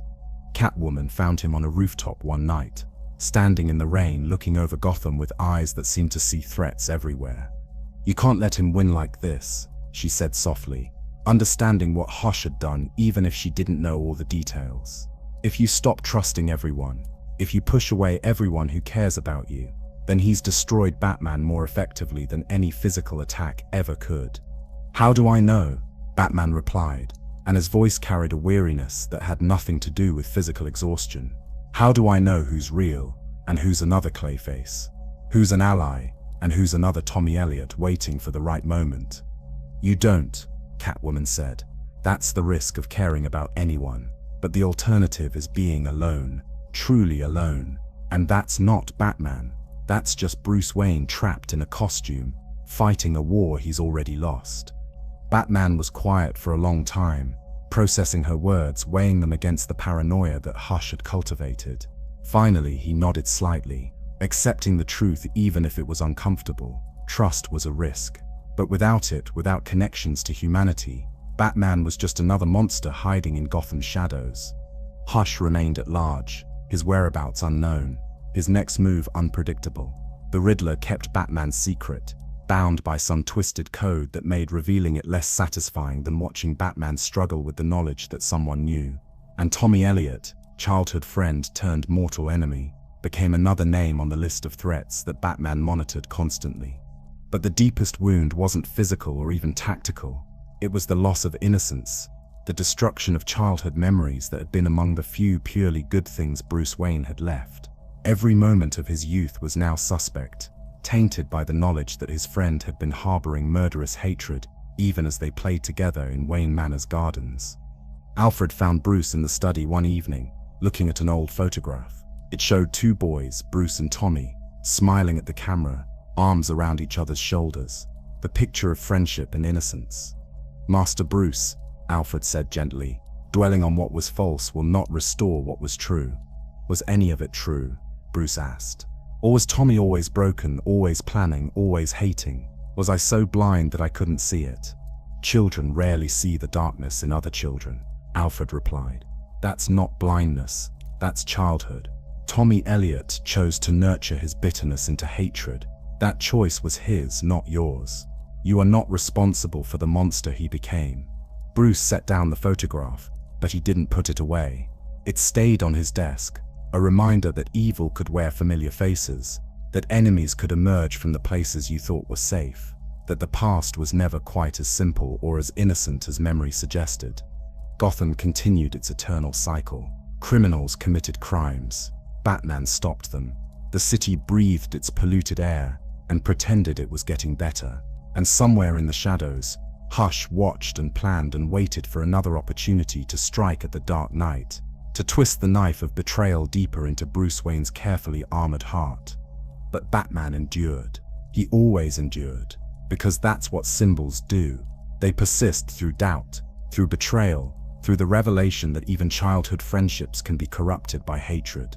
They stand as reminders that no matter how dark the night becomes, someone is still watching, still protecting, still refusing to let the monsters win. Even when those monsters have the face of a friend. Death is supposed to be final. In Gotham, that's one of the few constants you can rely on. Buildings crumble and are rebuilt. Criminals are caught and escape. Politicians promise reform and deliver corruption, but the dead stay dead. They have to. Because if death loses its permanence, then what meaning does anything have? Jason Todd had been dead for years. Batman carried that weight every single night. Jason had been the second Robin, a street kid from Crime Alley, who tried to steal the wheels off the Batmobile, and ended up becoming part of the Bat family. He was rougher than Dick Grayson, angrier, more willing to cross lines that Batman had drawn in absolute terms. Bruce saw in Jason a reflection of what he himself might have become without Alfred's guidance, without the discipline and purpose that shaped his rage into something constructive. But Jason's anger was harder to contain, harder to direct.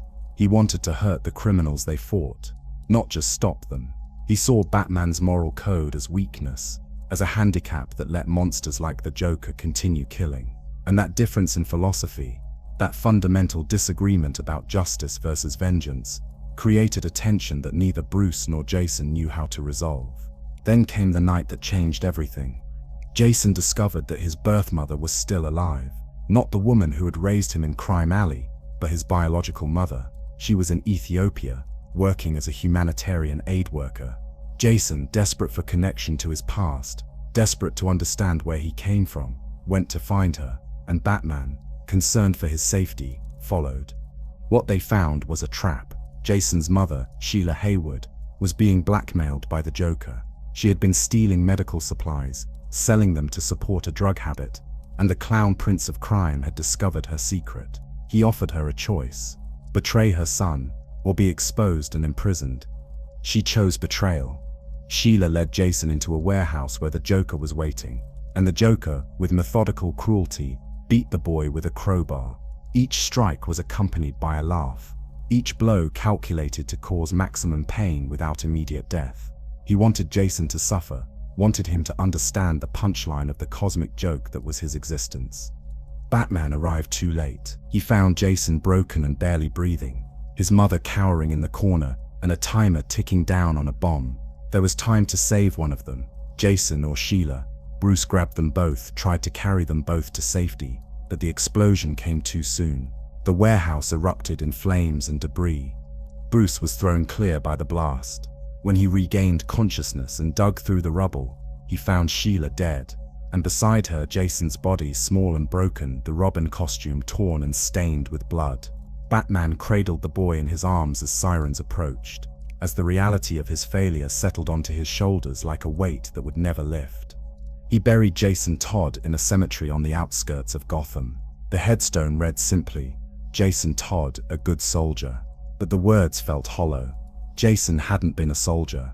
He had been a child, a boy that Bruce had brought into his war, a son that Bruce had failed to protect. Years passed. Batman continued his crusade, but a piece of him died in that warehouse. He became more cautious with his partners, more protective of Robin, more haunted by the knowledge that his mission could cost the lives of those he cared about.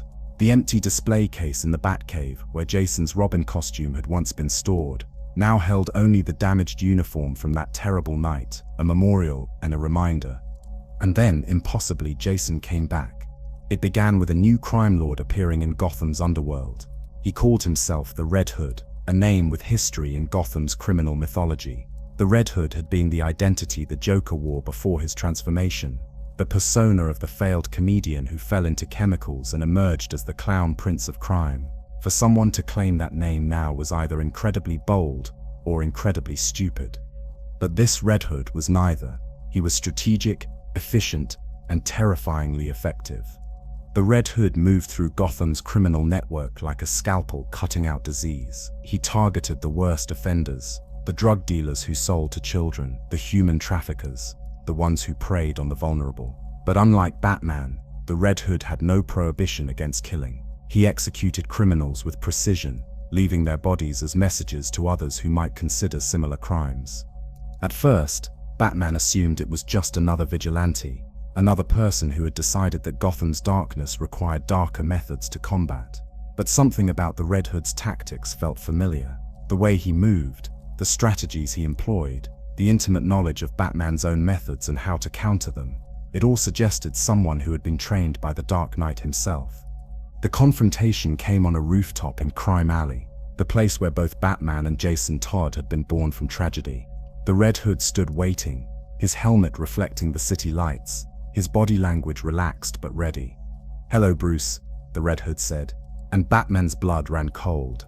The voice was distorted by the helmet's modulation, but something in the cadence, in the way he said the name, felt achingly familiar. "Who are you?" Batman demanded, though part of him already knew, already understood the impossible truth. The Red Hood reached up and removed his helmet, and Batman found himself staring at the face of Jason Todd, older, harder, marked by scars that hadn't been there before, but unmistakably alive. Surprised, Jason asked, his smile bitter and cold. "You should be. Death is supposed to be permanent, right? But apparently in this world even that rule has exceptions." Batman's mind raced through possibilities, explanations, rationalizations, cloning technology, shapeshifters like Clayface, advanced robotics, anything except the truth that stood before him, because the truth was impossible. The dead don't return. They can't. But Jason was real. Batman's analytical capabilities, honed through years of detective work, confirmed it.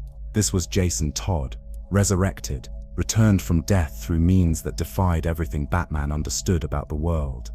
The explanation, when it came, was almost as disturbing as the resurrection itself.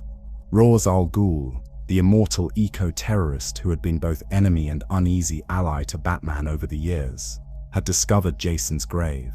Ra's had his own complicated relationship with death, having used the mystical Lazarus pits for centuries to extend his life, to heal mortal wounds, to cheat mortality itself. The pits were pools of alchemical substances that could restore life, but at a cost. They brought madness, rage, amplified the worst aspects of a person's psyche. Ra's, in a moment of guilt or curiosity or some twisted sense of honor, had exhumed Jason's body and immersed it in a Lazarus pit. The chemicals did their work, knitting together broken bones, restarting a heart that had been silent for months, dragging Jason Todd back from whatever afterlife he had found. But Jason returned wrong. The Lazarus pit had healed his body but fractured his mind. His memories were jumbled, incomplete. His emotions were amplified, twisted, and his understanding of right and wrong had been corrupted by the rage that the pit instilled in all who used it. For months, Jason wandered in a haze, his mind slowly reassembling itself, his memories slowly returning, and when he finally understood what had happened, when he finally remembered his death and the circumstances surrounding it, he was consumed by a singular question. Why hadn't Batman killed the Joker? "I died," Jason said, his voice carrying years of pain and rage. "The Joker beat me to death with a crowbar while you were too slow to save me. And what did you do afterward? You put him back in Arkham. Again, just like you always do, just like you always will. How many people has he killed since then, Bruce? How many children? How many innocents?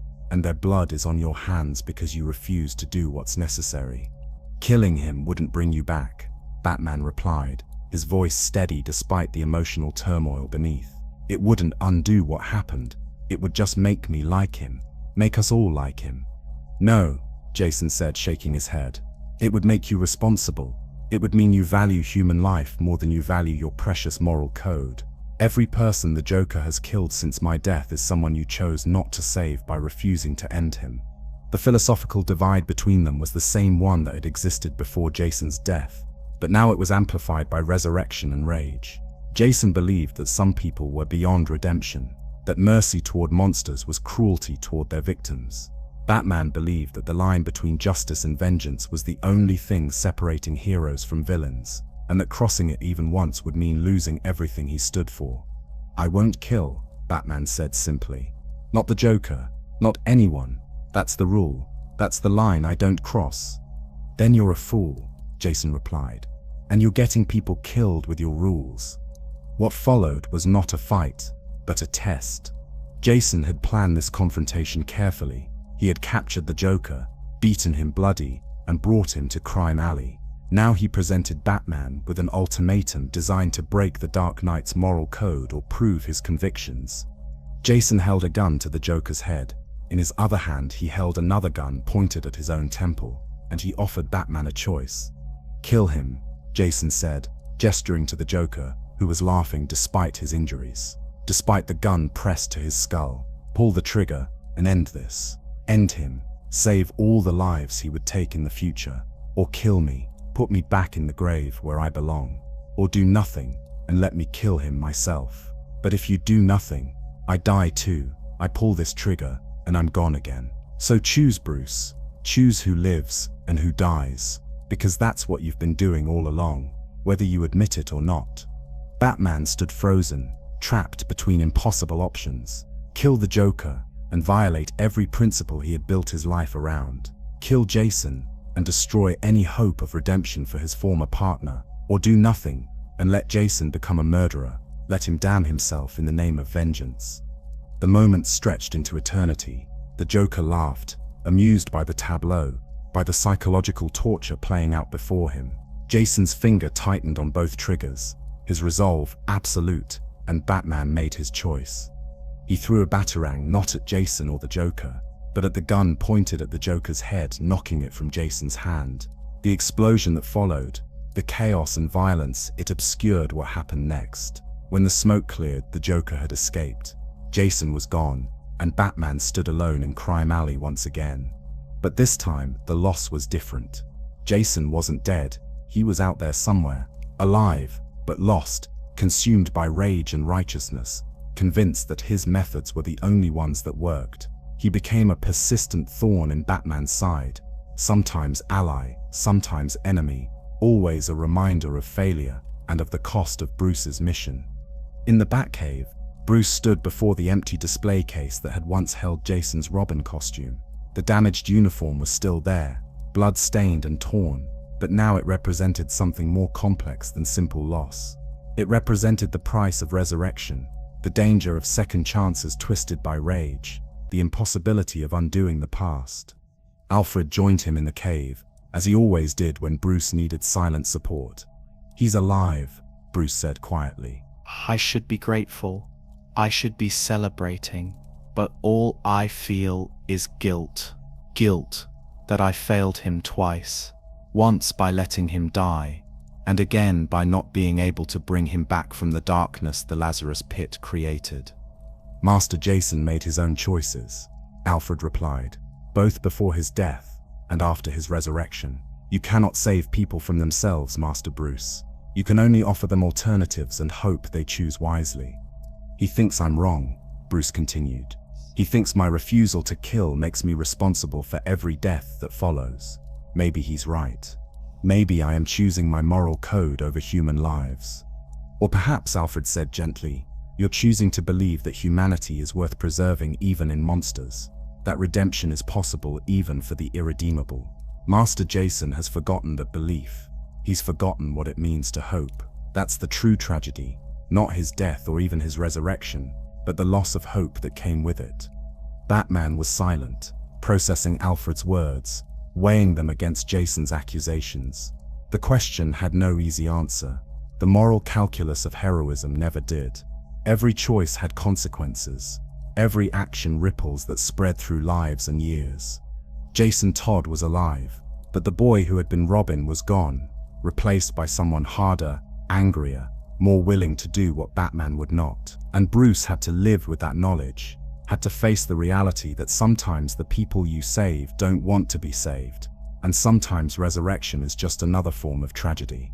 Gotham continued its eternal cycle, indifferent to the moral struggles of its protectors. The Red Hood operated in the shadows, killing those he deemed deserving, saving those he deemed innocent. Batman pursued his mission with renewed questioning, wondering if Jason was right, if mercy toward monsters was cruelty toward their victims. And somewhere in Arkham Asylum, the Joker laughed at the beautiful chaos he had created, the wedge he had driven between Batman and Robin, the proof that his philosophy of one bad day breaking anyone applied even to death itself. The dead had returned, but death itself had lost its meaning in Gotham, and Batman, standing in his cave, surrounded by reminders of failures and losses, wondered if that was just one more price he would have to pay for wearing the cowl, for fighting a war that never ended, and never would. Some wounds don't heal, some deaths don't stay permanent, and some choices haunt you forever, no matter which option you choose. Bruce Wayne thought he knew Gotham. He had studied every street, every alley, every building in his city. He had walked the rooftops for years, had explored the sewers and the subway tunnels, had mapped the entire urban landscape in his mind with the precision of a master cartographer. He believed with absolute certainty that there were no secrets left in Gotham that he hadn't uncovered. He was wrong. It began with a murder, not unusual in Gotham where death was as common as rain and just as inevitable. But this murder was different. The victim was a city planner named Peter Barrow, found dead in his apartment with a single throwing knife embedded in his chest. The knife was old, antique, forged in a style that hadn't been used in over a century, and the handle bore a symbol that made Batman's blood run cold. An owl. Batman knew the symbol. Every child raised in Gotham knew it, though most thought it was just a nursery rhyme, a scary story told to keep children from wandering at night. The rhyme went like this: beware the court of owls that watches all the time, ruling Gotham from a shadowed perch behind granite and lime. They watch you at your hearth, they watch you in your bed. Speak not a whispered word of them, or they'll send the talon for your head. It was nonsense, urban legend, a story created to explain Gotham's corruption, to give a face to the abstract concept of powerful people controlling the city from shadows. There was no court of owls. There couldn't be. Batman would have found them years ago if they existed. But the knife in Peter Barrow's chest suggested otherwise. Batman investigated the murder with his usual thoroughness. He analyzed the knife's metallurgy, traced its manufacturing origins to a foundry that had closed in 1894. He examined the wound pattern, noting the precision that suggested professional training. He interviewed Barrow's colleagues and discovered that the planner had been researching Gotham's architectural history, specifically looking into buildings that had unusual structural anomalies, spaces that existed on original blueprints but had been sealed off or hidden in modern renovations. The more Batman investigated, the more murders he discovered. Not recent ones, but deaths stretching back decades, even centuries. Politicians who had opposed certain construction projects, dying in convenient accidents. Activists who had fought against corporate interests, found dead of apparent suicides. Journalists who had dug too deeply into Gotham's history, victims of random muggings that were anything but random. Each death, when examined closely, bore signs of professional assassination, and each victim had been investigating or interfering with something related to Gotham's infrastructure, its power structures, its hidden history. Batman's investigation led him to the old archives beneath the city planning office, to records that hadn't been accessed in generations, and there, in documents yellowed with age, he found references to a secret society, the Court of Owls. Not a legend, but a reality. A group of Gotham's wealthiest and most powerful families who had controlled the city since its founding, who met in secret to decide policy, to eliminate threats, to shape Gotham according to their vision. But it was the list of members that truly shocked Batman. Names he recognized, families that still held power in Gotham, and among them, a name that made his heart stop. Wayne. Alan Wayne, Bruce's great-great-grandfather, had been involved with the Court of Owls. But according to the records, Alan had opposed them, had tried to expose them, had fought against their control of Gotham, and Alan had died for it. Found dead in the sewers, his death ruled accidental but clearly anything but. Batman realized with growing horror that his family's history was intertwined with this conspiracy, that the Wayne legacy, which he had built his entire mission around, was connected to the very forces that had corrupted Gotham from its inception. He needed more information. He needed to find where the court met, where they kept their records, where they commanded their assassins from, and the search led him to a discovery that shook his understanding of Gotham to its foundations. The Court of Owls had nests throughout the city, secret rooms hidden in the walls of Gotham's oldest buildings, spaces that existed between floors, accessible only through hidden passages. And these nests were everywhere, in government buildings, in corporate headquarters, in museums and libraries. The court had been watching Gotham from inside its very structure, literally built into the architecture of the city. Batman found one of these nests in Old Wayne Tower, the building that had been constructed by Alan Wayne himself. It was hidden behind false walls, a room that shouldn't exist according to the blueprints, filled with owl memorabilia and surveillance equipment that had been watching Wayne Enterprises for decades. But discovering the nest was a trap. The court had been waiting for Batman to find them. They wanted him to know they existed, wanted him to understand the scope of their power. And as Batman explored the nest, looking for clues, the walls closed in.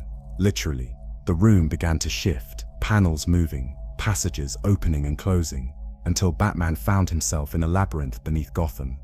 The maze was massive, stretching for miles beneath the city, a network of passages and chambers that had been built over centuries. The walls were covered in owl imagery, in symbols that seemed to watch from every angle, and the layout was designed specifically to disorient, to confuse, to break the mind of anyone trapped within. Batman was a master of navigation, of spatial awareness, of maintaining orientation even in the most chaotic environments. But the labyrinth was beyond anything he had encountered. Every passage looked identical. Every turn led to more turns. Time lost meaning in the endless corridors. And the court had ensured there were no supplies, no food, no water. They wanted Batman to wander until he died of thirst or starvation or madness. Days passed, maybe weeks. Batman couldn't tell. His body weakened from lack of sustenance. His mind began to play tricks, showing him things that weren't there. He saw his parents walking through the corridors, heard their voices calling to him. He saw Dick Grayson, saw Jason Todd, saw all the people he had failed, all the ghosts that haunted his conscience. The hallucinations grew worse. He saw himself as a boy, watched his parents die again and again in endless loops. He saw owls, thousands of them, perching on invisible branches, their eyes following his every move. He saw the court itself, figures in white owl masks, sitting in judgment, pronouncing him guilty of presumption, of believing he could understand Gotham, of thinking he could save a city that didn't want to be saved. But Bruce Wayne had always been stubborn. Even as his body failed, even as his mind fractured, he refused to give up. He used every technique he had learned from his training, every meditation practice, every mental discipline. He fought the hallucinations by acknowledging them, by understanding they were products of his own mind rather than reality. And slowly, painfully, he began to see patterns in the maze, subtle differences in the stone, variations in the owl carvings, air currents that suggested passages to the surface. His detective's mind, even compromised by starvation and exhaustion, found the clues that the court had believed were too subtle to detect. After 8 days in the labyrinth, Batman found the exit. He emerged into the Gotham night, his costume torn, his body emaciated, his mind barely holding together. But he had survived. He had escaped the court's trap, and now he knew they were real, knew they were watching, knew they were his enemies. But the revelation about the Court of Owls was only the beginning. Batman's investigation uncovered something even more disturbing. The court didn't just have wealth and influence. They had soldiers, assassins called Talons. The Talons were not normal humans. They were something else, something that shouldn't exist. The court had been kidnapping performers from traveling circuses for over a century, taking acrobats and aerialists, people with exceptional physical abilities. They subjected these captives to experiments, enhancing them with a substance called electrum, a metallic compound that granted regeneration, extended life and resistance to injury. Then they killed them, or rather, put them in a state that was death-adjacent, a suspended animation that could be reversed when the court needed their services. The Talons could be awakened, sent to eliminate targets, then returned to their undead sleep. They were the perfect assassins, loyal, skilled, and nearly impossible to kill permanently. Batman tracked the Talons to their resting place. a hidden chamber beneath Gotham where dozens of bodies lay in refrigerated cells, waiting to be awakened. The sight was horrific, a graveyard of assassins preserved in a state between life and death, their bodies wrapped in ceremonial owl armor, their faces locked in expressions of eternal sleep. And among the Talons, Batman found a name that made him understand the true scope of the court's reach: William Cobb, the primary Talon, the most skilled assassin the court had ever created. And according to the records, William Cobb had family in Gotham, a great-grandson who had grown up in Halley's Circus, who had been marked for recruitment by the court, who had been groomed to become the next generation of Talon. That great-grandson was Dick Grayson. Batman's mind reeled with the implications. Dick's parents, the Flying Graysons, hadn't died in a random accident. They had been murdered by the court, punishment for refusing to hand over their son. The trapeze ropes had been sabotaged because John and Mary Grayson had discovered what the court wanted to do with Dick, had tried to run, had attempted to save their son from the fate that awaited him. And Bruce, by adopting Dick that night, by taking him in and training him as Robin, had inadvertently saved him from becoming a Talon. Dick Grayson had been destined for undeath as an assassin, but Batman's intervention had given him a different path, a chance to be a hero instead of a weapon. When Batman confronted Dick with this information, when he explained the truth about the Flying Grayson's death, Dick's world shattered. Everything he had believed about his parents' murder was a lie. It wasn't random. It wasn't just crime in Gotham. It was a calculated execution by a secret society that wanted to turn him into a monster. "They wanted me," Dick said, his voice hollow with realization. "My parents died because of me, because the court wanted me to be one of them." "They died protecting you," Batman corrected. "They died so you could have a choice, so you wouldn't be forced into that life, and you chose to be a hero. You chose to honor them by saving people instead of killing them." But the revelation brought cold comfort.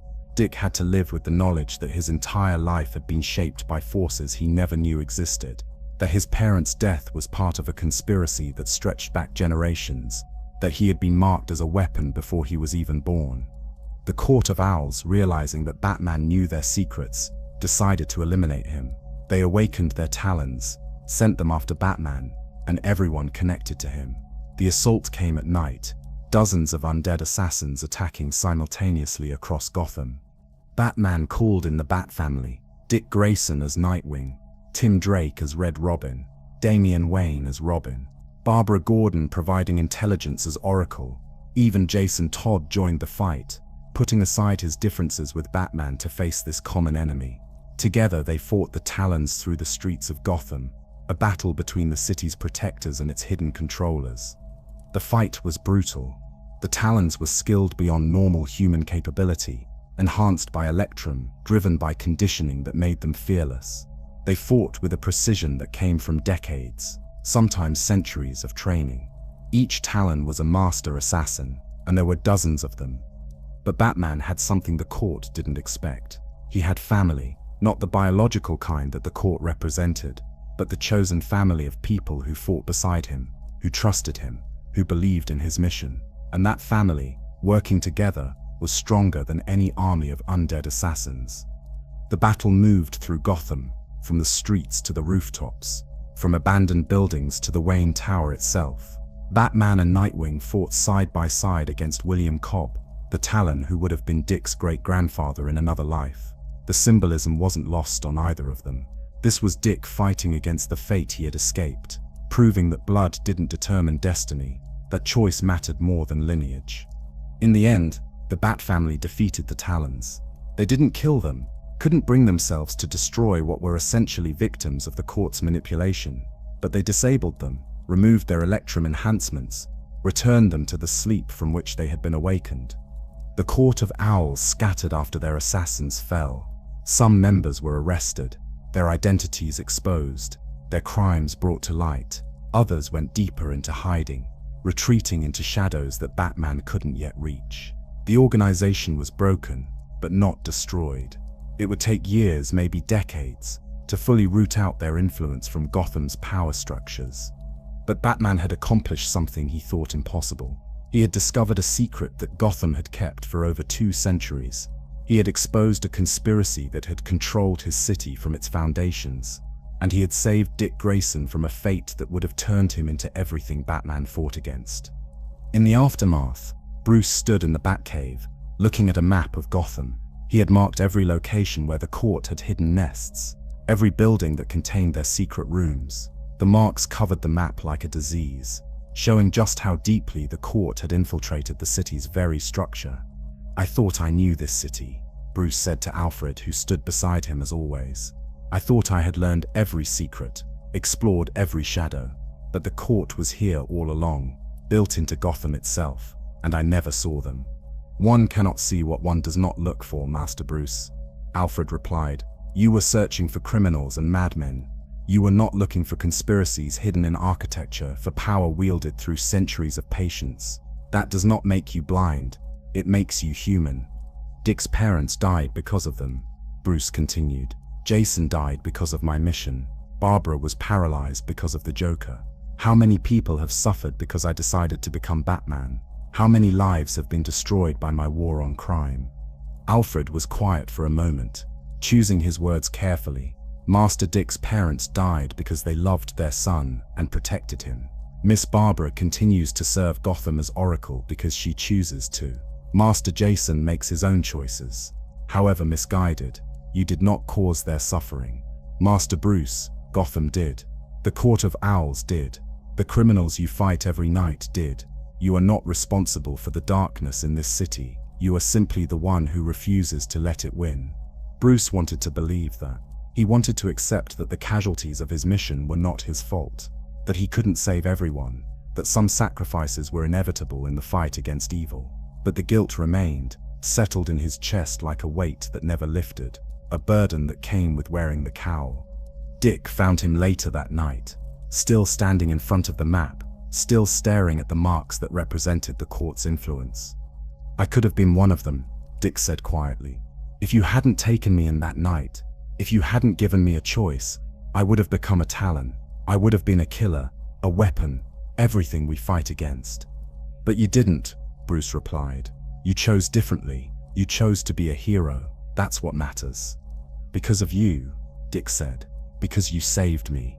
Not just that night when my parents died, but every day since. You gave me a purpose that wasn't killing. You showed me that tragedy doesn't have to define you, that you can turn pain into something good.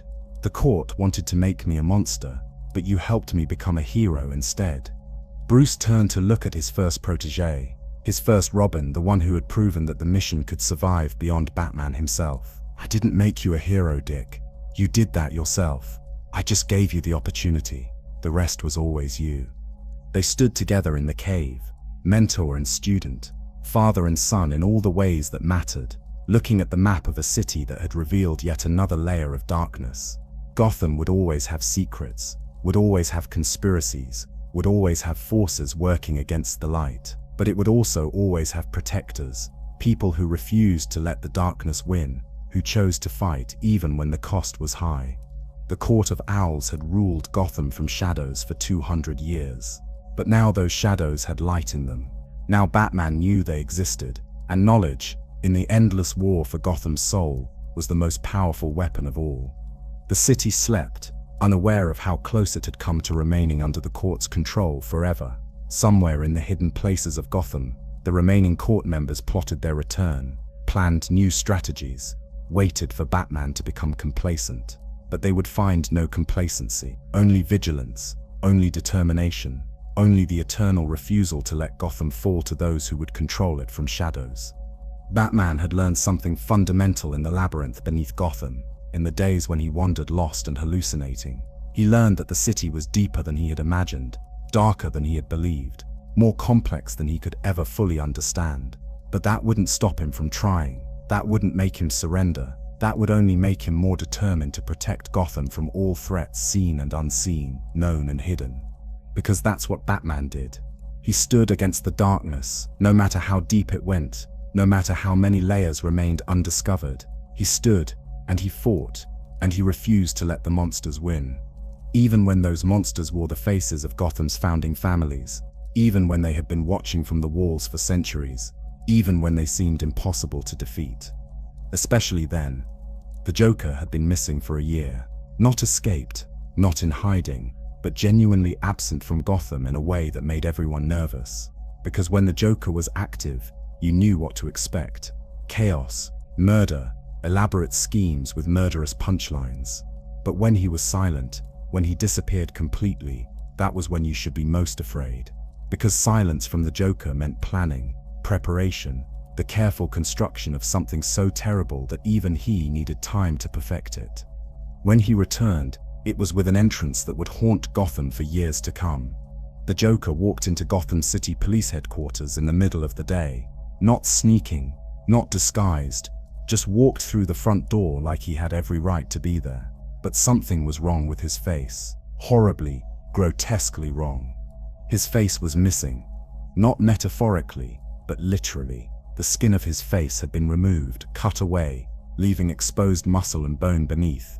And in his hands he carried that skin, his own face preserved somehow, held like a mask he could wear whenever he chose. He had cut off his own face and let it rot for a year, then reclaimed it and attached it with leather straps, wearing his own decayed flesh like a grotesque disguise. The police opened fire immediately, but the Joker seemed unconcerned by bullets. He laughed as he moved through the building, leaving behind playing cards and flowers, and evidence of a plan that was already in motion. By the time backup arrived, by the time Batman reached the scene, the Joker was gone, vanished into Gotham's shadows, leaving only a message written in blood on Commissioner Gordon's desk. "The family dies because of you." Batman knew immediately what the message meant. Not Gordon's family, though they would be targets too. No, the Joker was coming after the Bat family. Everyone who wore a mask, everyone who fought beside Batman, everyone who had become part of his mission. The Joker was declaring war not just on Batman, but on everyone Batman cared about.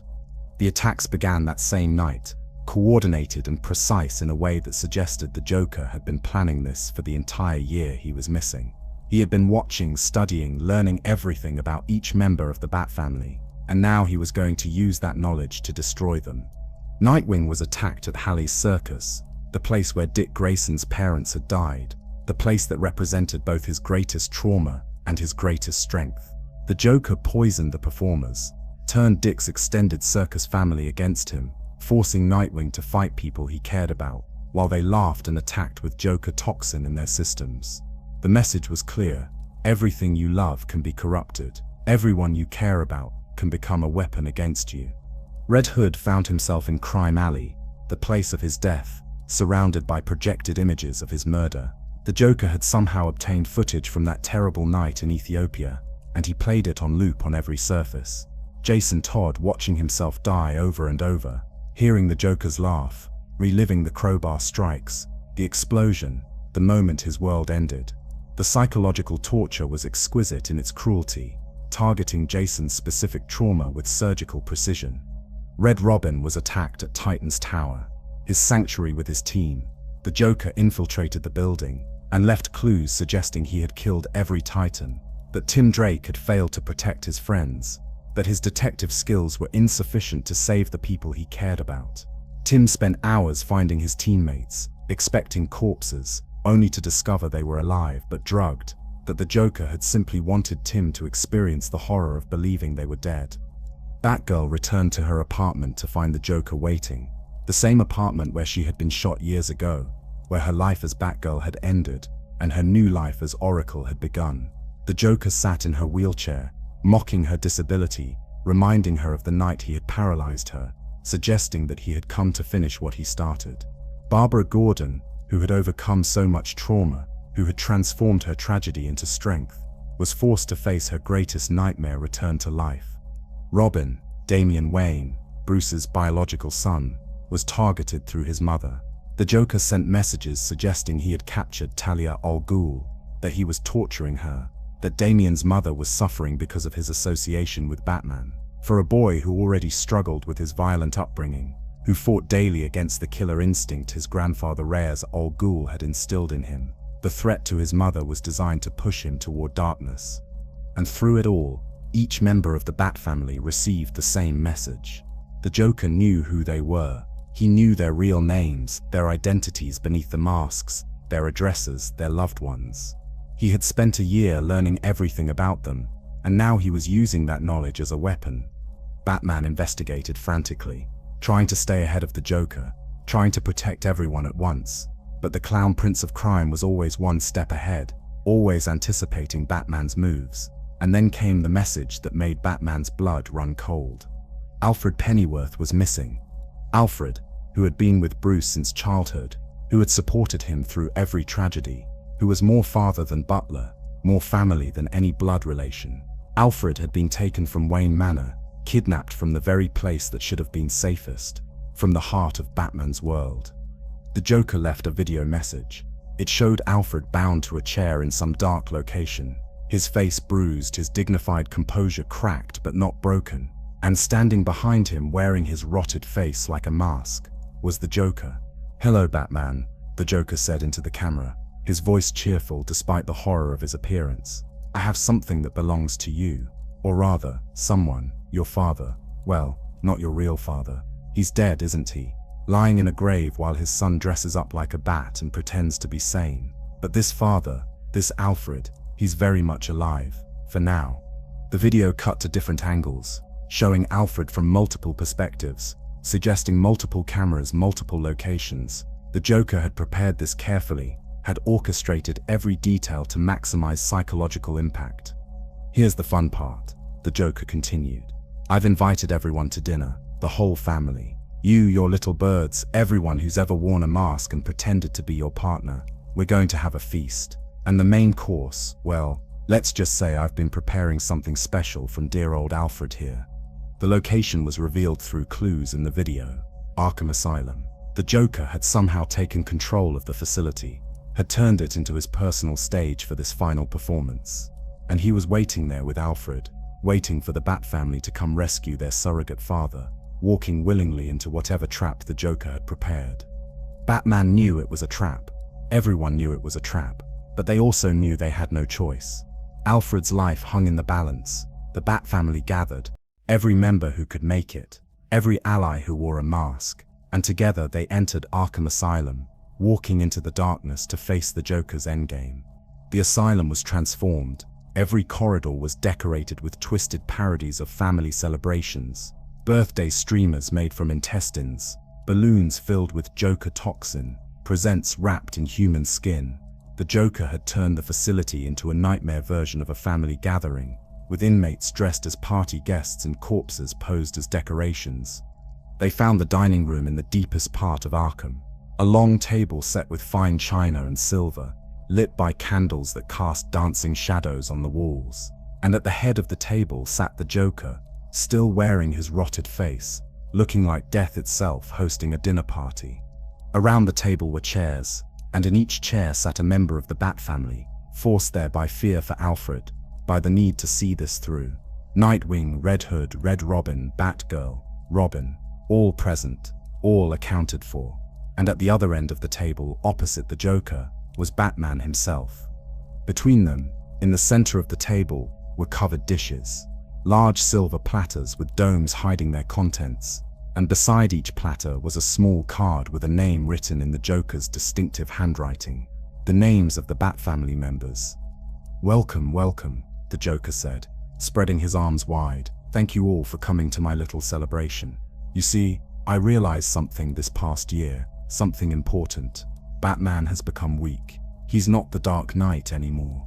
He's just a man surrounded by children playing dress-up, diluting his brand, making him soft and sentimental and so very vulnerable." He stood and walked around the table, trailing his fingers across the covered dishes. "So I decided to help, to remove the problem, to give Batman back his edge by removing all of you from the equation. And I've prepared a very special meal to commemorate the occasion." With theatrical flourish, the Joker removed the first dome. Beneath it was what appeared to be a human face, carved and prepared like some grotesque delicacy, and it looked like Nightwing's face. The second dome revealed another face, Red Hood's this time, or so it seemed. Then Red Robin's, then Batgirl's, then Robin's. Each member of the Bat family stared at what appeared to be their own face, served up on a platter, carved away like the Joker's own face, prepared as the main course for this nightmare dinner. "I've removed what makes you family to him," the Joker explained, his rotted face grinning impossibly wide. "Your faces, your identities, the masks beneath the masks. Now you're no one. Just meat on a plate. Just another victim. Just another joke with a terrible punchline." The horror in the room was palpable. Each member of the Bat family looked at what they believed was their own face, carved away, served as food. The psychological impact was devastating. Even knowing it was likely a trick, even suspecting it wasn't real, the visual horror was overwhelming. But Batman's detective mind was working, analyzing, looking for the flaw in the Joker's presentation. The faces were too perfect, the preservation too clean. They weren't real faces. They couldn't be. They were prosthetics, duplicates, masterful forgeries designed to create maximum horror. "They're fake," Batman said quietly. "You didn't carve anyone's face. This is theater. Psychological torture through suggestion rather than reality." The Joker's smile faltered for just a moment. Then he laughed, a sound that echoed through the asylum like the last gasp of sanity dying. "Does it matter? Real or fake, you felt the horror. You experienced the possibility. That's enough. That's the joke. The uncertainty. The fear that maybe, just maybe, I really did it." Then the lights went out. In the darkness, chaos erupted. The Joker moved through the Bat family like a ghost, attacking, laughing, disappearing before anyone could strike back. They fought blindly, each member trying to protect the others, trying to find Alfred, trying to stop the Joker's plan. When the lights came back on, the Joker was gone. The faces on the platters were revealed as silicone and latex, masterful forgeries but ultimately fake. And in the corner of the room, they found Alfred alive, unconscious but unharmed, his face very much attached. But the Joker had left one more message, carved into the wall above where Alfred lay. "I know who you all are. I've always known. But here's the real joke. I don't care. Knowing your names wouldn't make this fun anymore. Bruce Wayne, Dick Grayson, all of you beneath the masks, you're just distractions. You're not Batman to me. You're just meat that bleeds and breaks. The only one who matters is the idea of Batman, and I don't need your identities to destroy that." The revelation was perhaps more disturbing than if he had exposed them. The Joker had spent a year learning everything about the Bat family, had discovered all their secrets, all their identities, and he chose not to use that information. He chose not to expose them. Because the game, the eternal dance between Batman and Joker, was more important to him than any victory through revelation. He wanted Batman to know that he knew, wanted the uncertainty, the paranoia, the fear of exposure hanging over them constantly. That was the real torture. Not the attack itself, but the knowledge that the Joker could end them all with a single revelation, and he chose not to, because that would end the game. The Bat family rescued Alfred and escaped Arkham before GCPD arrived, but the damage was done.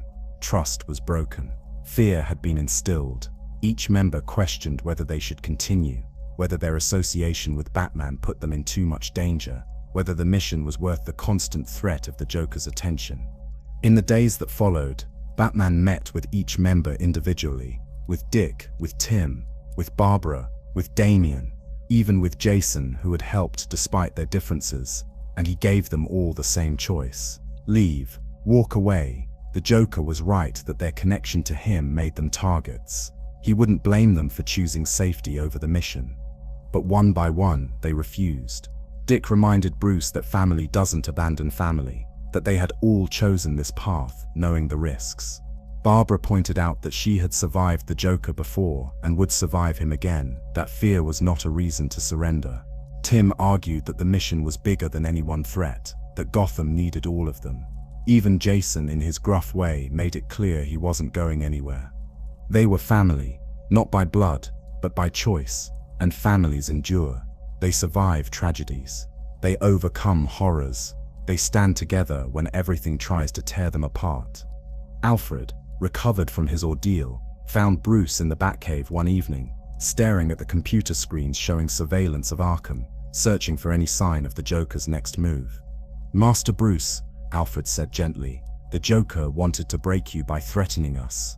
He wanted to prove that caring about others made you weak, but he failed to understand the fundamental truth. Your strength comes from us, from knowing you're not alone in this fight, from having people who choose to stand beside you despite the danger. He knows who we are, Bruce replied, his voice heavy with concern. He could reveal everything at any moment, every identity, every secret. He has that power over us. And yet he chooses not to, Alfred observed, because the revelation would end his game.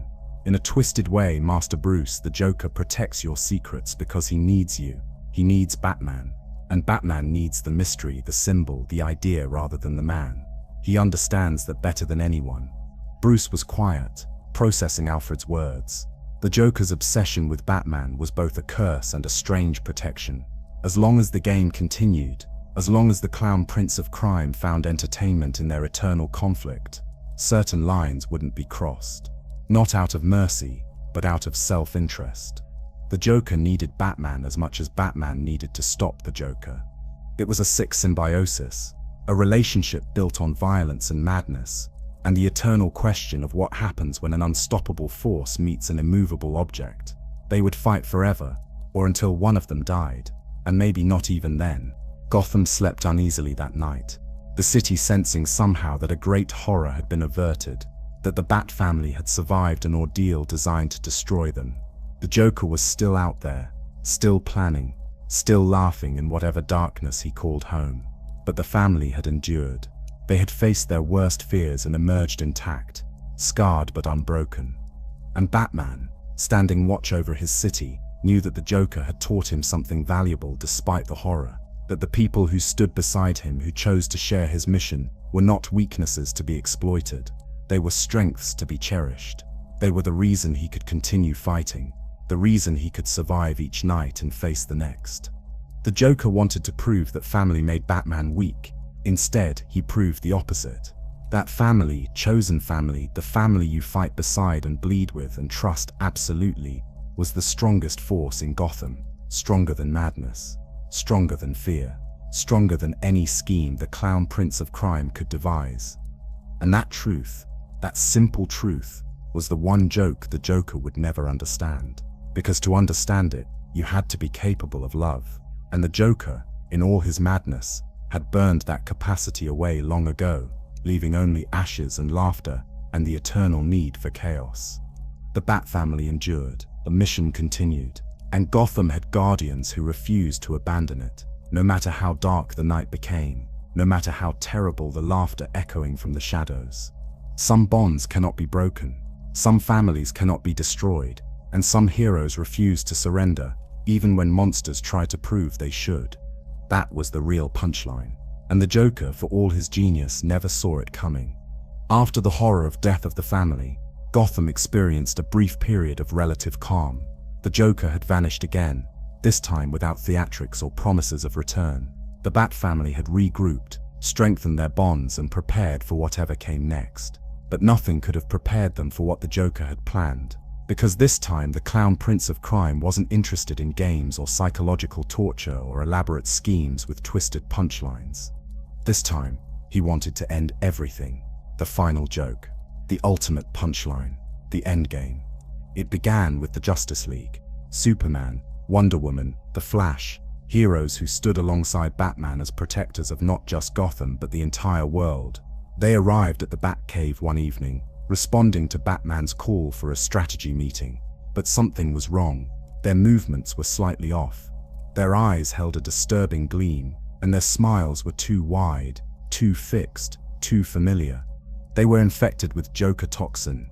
The toxin wasn't the normal version that caused uncontrollable laughter, followed by death. This was something new, something the Joker had engineered specifically for the Justice League. It maintained their powers, their intelligence, their abilities, but it twisted their thinking, turned their heroism into violent enthusiasm, their desire to protect into a compulsion to destroy. Superman moved with his characteristic speed, but now he was laughing as he attacked Batman. Wonder Woman's lasso glowed with truth as always, but the truths she spoke were distorted, corrupted versions of reality. The Flash vibrated through walls, leaving trails of Joker venom in his wake. The heroes had become weapons, puppets of the Joker's will, turned against the one person who might stop his final plan. Batman barely escaped. He used every contingency plan he had developed for exactly this scenario. Every failsafe designed for the moment when heroes became threats. Kryptonite for Superman, psychological redirection for Wonder Woman, speed traps for Flash.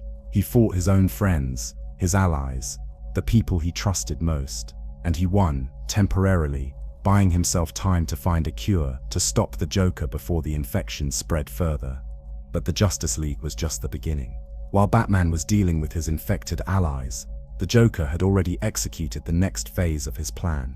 Gotham's water supply had been poisoned, not with a toxin that would kill immediately, but with a substance that would spread slowly, building up in the population over days and weeks until it reached critical mass.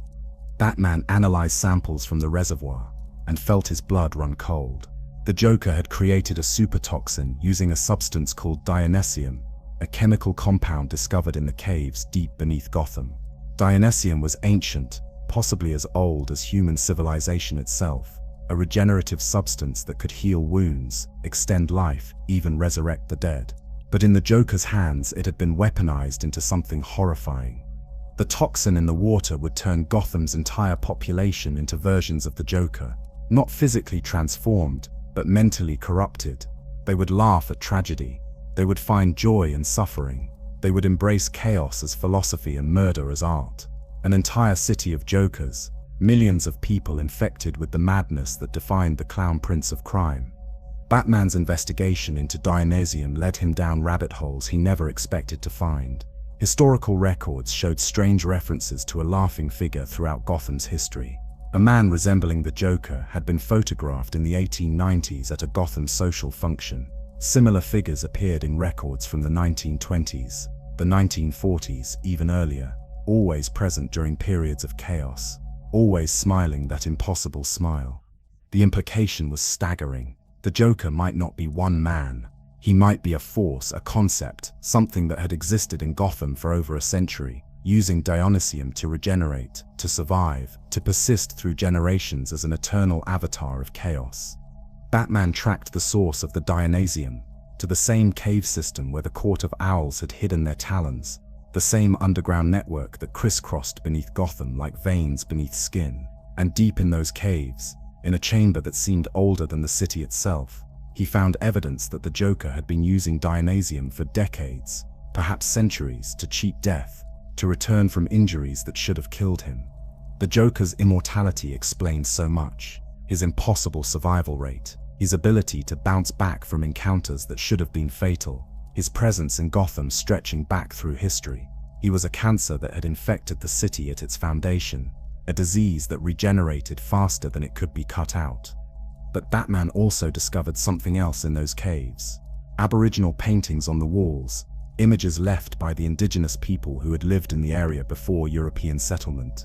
The paintings showed a pale figure with a stretched smile, depicted as a trickster spirit, a demon of chaos that the original inhabitants had tried to seal away in the caves. The Joker wasn't just using ancient chemicals. He might be an ancient entity himself, or a human who had discovered and been transformed by forces older than Gotham, older than civilization. The scope of the threat became clear. This wasn't just another Joker scheme. This was his endgame, the culmination of everything he had learned, everything he had planned, possibly everything he had worked toward for over a century. He would transform Gotham into a city of chaos, prove his philosophy that anyone could be like him, given the right push, create a legacy that would outlive even his immortal existence. Batman worked tirelessly to develop a cure for the toxin, but the Joker had anticipated this, had engineered the compound to be resistant to standard antidotes. Every attempt Batman made was countered by some aspect of the toxin's design. It was as if the Joker had spent years studying Batman's methods, predicting his responses, creating a poison that was custom designed to be unsolvable. Meanwhile, the infection was spreading. Batman could see it in the eyes of Gotham's citizens. Random acts of violence accompanied by laughter, cruel jokes played on strangers, a gradual breakdown of empathy and moral restraint. The toxin was changing people slowly, turning them into versions of the Joker one laugh at a time. The Bat family tried to help, but even they weren't immune. Tim Drake was exposed while investigating a crime scene. Barbara Gordon detected traces of the toxin in her blood during a routine medical scan. Even Alfred showed signs of infection, his typically reserved demeanor cracking to reveal inappropriate laughter at dark moments. Batman found himself increasingly isolated, racing against time to save a city that was turning into his worst nightmare. The trail led Batman back to Ace Chemicals, the site of the Joker's transformation, the place where the Red Hood had fallen into chemicals and emerged as the Clown Prince of Crime. The Joker had chosen this location for their final confrontation, a symbolic return to the birthplace of their eternal conflict. Batman arrived to find the entire facility transformed into a carnival of death. The Joker had gathered followers, people who had already succumbed completely to the toxin, who now worshipped him as a prophet of chaos. They filled the chemical plant, laughing and celebrating, waiting for their master to spread his gospel to all of Gotham. And in the center of it all, standing on a catwalk above the same vat of chemicals that had created him, was the Joker himself. He looked different somehow, older perhaps, or maybe just tired, as if maintaining the persona of chaos for so long had finally taken its toll, even on someone sustained by Dionysium's regenerative properties. "Batman," the Joker said, his voice carrying across the plant, "welcome to the end, the final performance, the last laugh. I've been working toward this for so long, longer than you know, longer than you could possibly imagine." "How long?" Batman asked, moving closer, analyzing the situation, looking for weaknesses. "How long have you been doing this? How many times have you died and come back?" The Joker smiled, but it was different from his usual manic grin. This smile carried weight, history, the weariness of someone who had lived too long and seen too much. "Does it matter? A century? 2? Time loses meaning when you can't die. When every day is just another opportunity for chaos, another chance to prove that the universe is one big cosmic joke. I've been the Joker so long, I don't remember being anything else. Maybe I never was anything else. Maybe this is all I ever was, all I was meant to be." "You were human once," Batman said. "You had a life before the chemicals, before the madness. You made a choice to become this." "Did I?" The Joker laughed, but the sound was hollow. "Or did the choice make me? Did the chemicals reveal what was always inside? Or did they create something new? I don't know anymore, Batman, and that's the beauty of it. That's the ultimate joke. I don't know who I am. I don't know where I came from. I don't even know if any of my origin stories are true, or if they're all just different versions of the same lie. And neither do you." He spread his arms wide, gesturing to the vat below. "But I know how it ends. It ends here, where it began. In these chemicals, with you and me, the eternal opponents. The Dark Knight and the Clown Prince, order and chaos, sanity and madness. We end together, Batman, we fall together. And Gotham becomes the masterpiece I always knew it could be, a city of jokers. A monument to the fact that everyone, given the right push, becomes me." Batman analyzed the Joker's words, his positioning, the layout of the facility. There had to be a way to stop this, to cure the toxin, to save Gotham without losing himself in the process. But every option seemed to lead to the same place. To stop the Joker permanently, to end his regeneration, to ensure he could never poison Gotham again, Batman would have to ensure the Joker died in a way that even Dionysium couldn't heal. He would have to kill the Joker, not in a moment of rage or accident, but deliberately with full knowledge and intent. He would have to cross the line he had spent his entire career defending, break the rule that defined him as a hero rather than a vigilante. "You've engineered this perfectly," Batman said, understanding the trap. "You've created a scenario where the only way to save Gotham is for me to kill you. You want me to break my code, to prove that I'm no different from you, that everyone becomes a monster when pushed far enough." "Not everyone," the Joker corrected.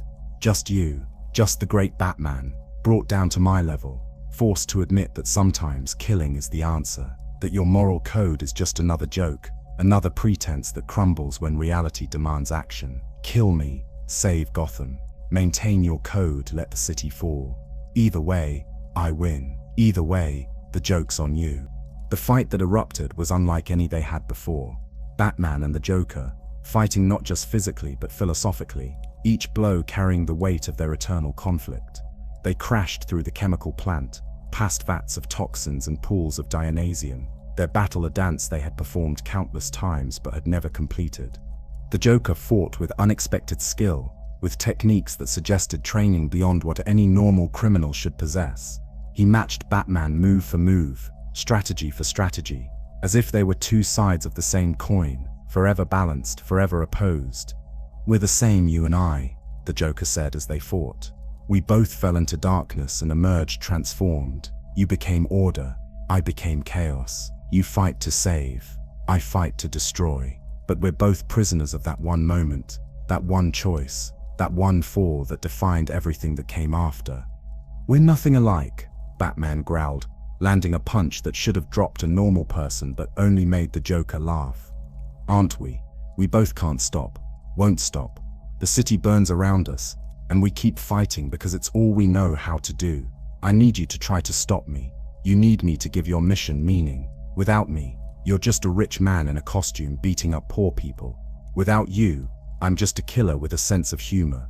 We complete each other, Batman. We're the eternal question and the eternal answer, and neither of us can exist without the other."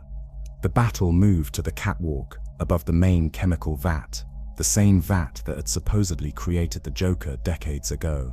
They fought on the narrow walkway, inches from a fall that could kill even Batman, that could end even the Joker's regeneration if the chemicals destroyed him completely. And in the chaos of combat, the Joker made his move. He grabbed Batman, locked him in a hold that neither could escape from, and tipped them both over the edge. They fell together, just as the Joker had promised, fell toward the churning chemicals below, locked in an embrace that was equal parts combat and connection, hate and understanding. Two forces that had defined each other, falling toward an end that neither could prevent. In those final seconds before impact, time seemed to slow. Batman saw his life flash before his eyes. Not just his life as Batman, but his life as Bruce Wayne. His parents, Alfred, Dick, Jason, Tim, Damian, Barbara. Everyone he had loved, everyone he had saved, everyone he had failed. The weight of every choice, every sacrifice, every night spent fighting a war that could never truly be won. And he saw the Joker's life too, reflected in those mad eyes. Not the details, not the specifics, but the essence, the loneliness, the desperation to be understood, the need to prove that the world was as broken as he was. The tragedy of a man, or a thing, or a force, that could only connect through violence, that could only express love through hate, that could only find meaning in meaninglessness. They hit the chemicals together. The impact drove them deep into the vat, into the same substance that had created the Joker, and now would unmake them both. Batman felt the chemicals burning through his suit, eating away at his flesh, destroying him on a molecular level. And beside him, the Joker was dissolving too, his regeneration overwhelmed by the sheer corrosive power of the vat. The Joker's last words, bubbling up through chemical foam, were barely audible. "Thank you, Batman, for the dance, for the fight, for being everything I needed you to be. You were the best partner a clown could ask for, the best audience, the best enemy, the best friend." And then there was only chemicals, only dissolution, only the end of two forces that had defined Gotham for so long that the city barely remembered what it was like without them.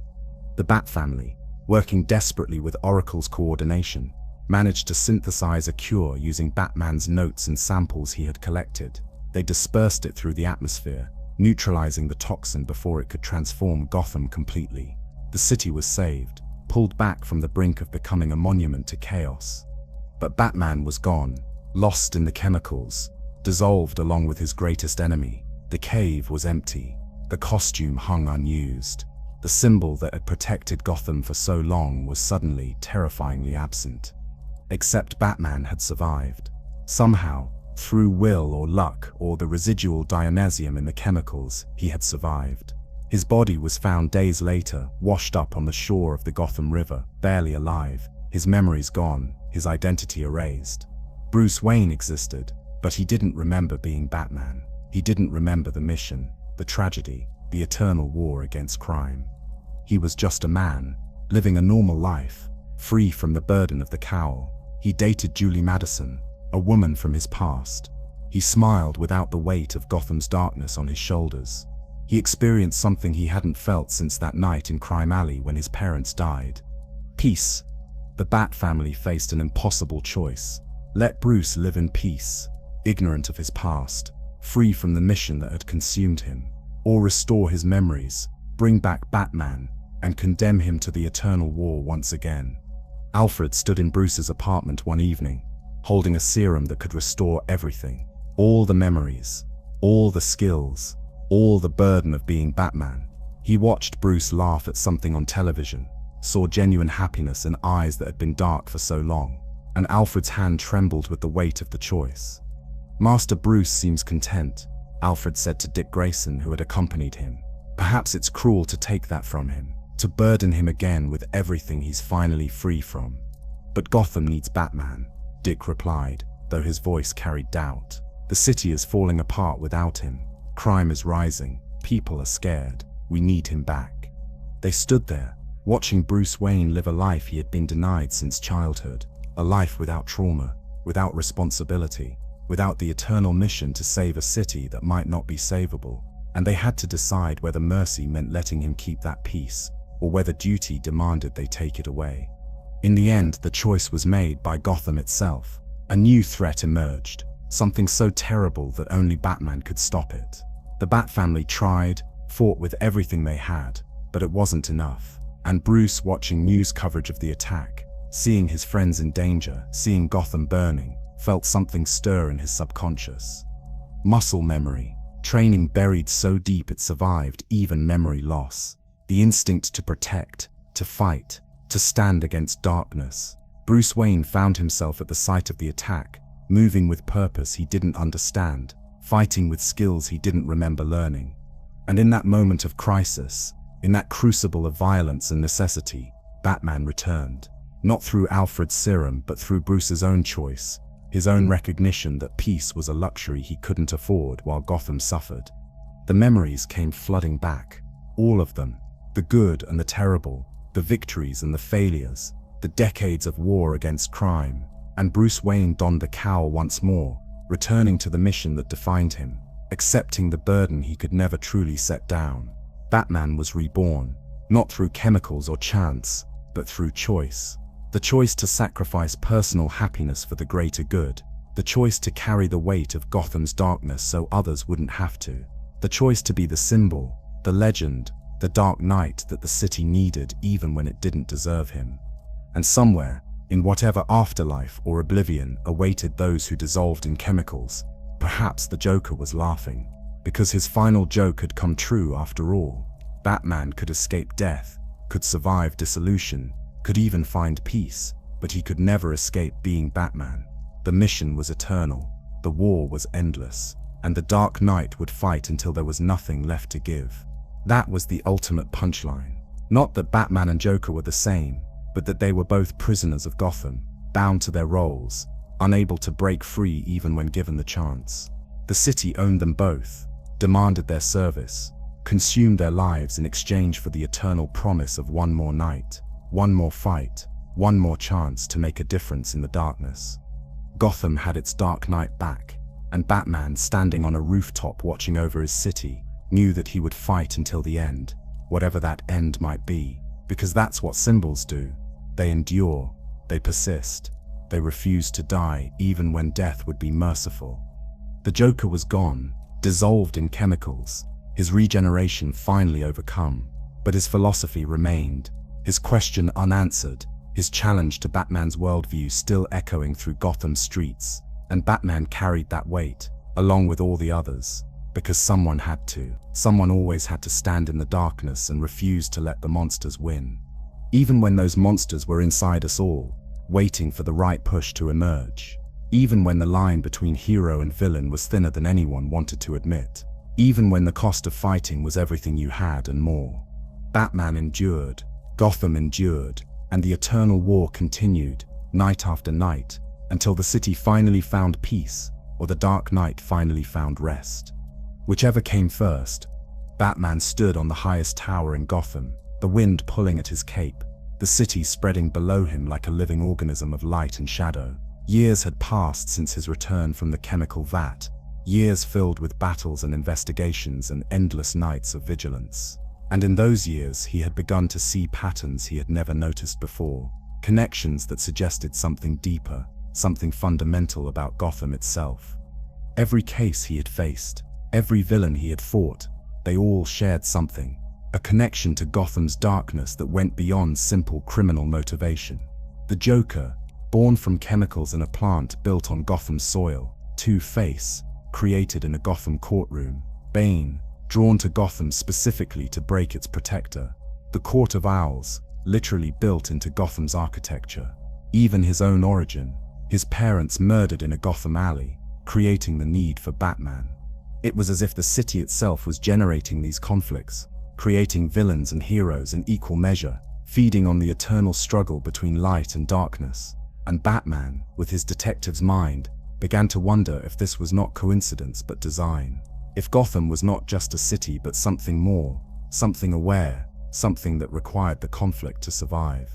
His investigation into this theory led him back to the caves beneath Gotham, the same caves where the Court of Owls had hidden their talons, where Dionysium flowed in underground pools, where Aboriginal paintings depicted demons and tricksters and battles between light and shadow that predated the city by thousands of years.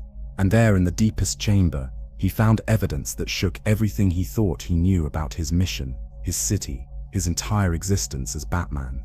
Gotham was built on a gateway, not metaphorically, but literally. The indigenous people who had inhabited this land before European settlement had known about it, had performed rituals to keep it sealed, had warned in their stories about what would happen if the barrier ever weakened. They spoke of the dark multiverse, a realm of nightmares and failed realities that existed beneath the positive universe, like a shadow beneath light. The gateway beneath Gotham leaked energy from that dark realm. It had been leaking for centuries, possibly millennia, and that energy corrupted everything it touched. It drove people to madness.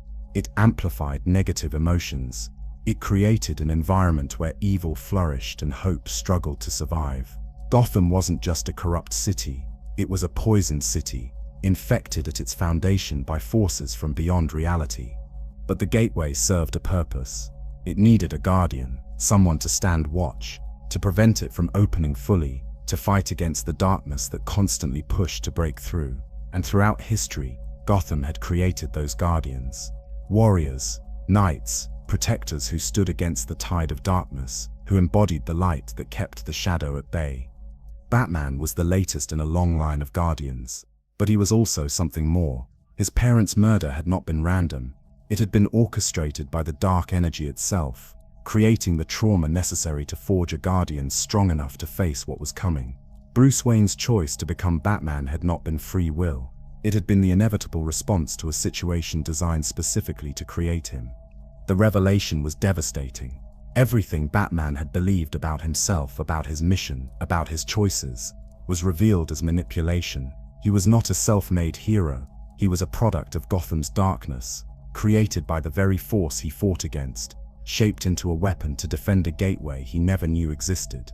But the implications went further. If Batman was created by the gateway, then so were his villains. The Joker was not just a man driven mad by chemicals, he was an avatar of chaos, a manifestation of the dark multiverse's desire to break through, given form and purpose by the same force that created Batman.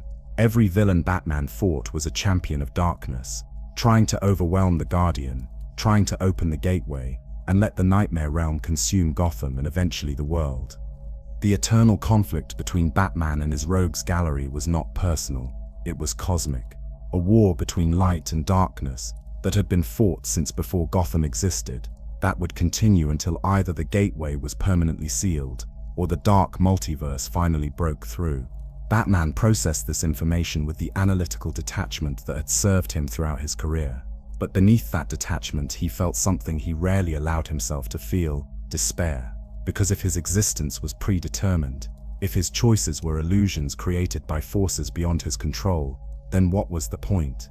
What meaning did his mission have if he was just a puppet dancing on strings pulled by cosmic entities? He thought about leaving, about walking away from Gotham, from Batman, from the eternal war that was apparently scripted from the beginning. Let someone else be the Guardian. Let the gateway find another champion. He had sacrificed enough, lost enough, suffered enough for a mission that was never truly his choice.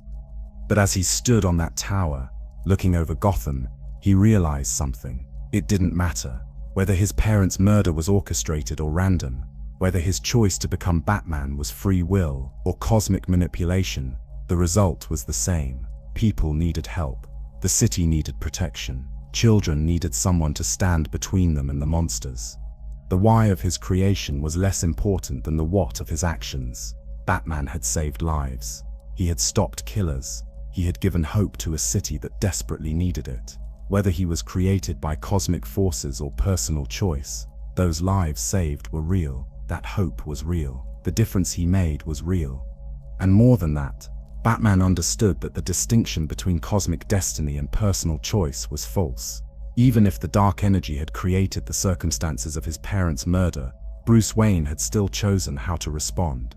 He could have become a villain, could have let rage and trauma twist him into something dark.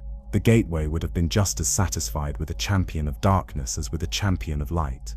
But Bruce had chosen differently, not because fate demanded it, but because Alfred had guided him, because his parents had instilled values that survived their death, because somewhere in his heart, Bruce Wayne wanted to ensure no other child suffered as he had suffered.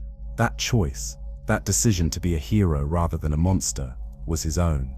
No cosmic force could take that from him. The same was true for the Bat family. Dick Grayson had suffered tragedy, had been marked by the Court of Owls, had faced darkness that could have consumed him, but he chose to be Nightwing, chose to honor his parents by saving others, chose light over darkness. Barbara Gordon had been paralyzed, had every reason to surrender to bitterness and despair, but she chose to become Oracle, to continue fighting in a new way. Even Jason Todd, twisted by the Lazarus Pit, corrupted by rage, still chose to protect people in his own way, still operated by a moral code even if it differed from Batman's. They were all products of Gotham's darkness, but they were also more than that. They were individuals who made choices, who fought not because cosmic forces demanded it, but because they believed in something worth fighting for. They were proof that even in a city poisoned by dark energy, even in a world where fate seemed to script every tragedy, human will still mattered, choice still mattered, hope still mattered. Batman returned to the Batcave and gathered the family. Dick, Barbara, Tim, Damian, even Jason answered the call. Alfred prepared tea because some rituals transcended cosmic revelations and supernatural threats, and Batman told them everything, about the Gateway, about the dark multiverse, about the possibility that their entire existence was orchestrated by forces beyond their understanding. They absorbed the information with varying reactions. Tim's analytical mind immediately began theorizing implications. Damian's warrior pride bristled at the suggestion he was anything but self-made. Barbara's strategic thinking focused on what this meant for future threats. Jason laughed bitterly at the confirmation that Gotham was literally cursed. And Dick, ever the optimist, simply shrugged. "So we're cosmically destined to fight darkness," Dick said, sipping his tea as casually as if they were discussing the weather. "How is that different from what we've been doing all along? We knew Gotham was special, knew it had a darkness that went beyond normal crime. Now we know why.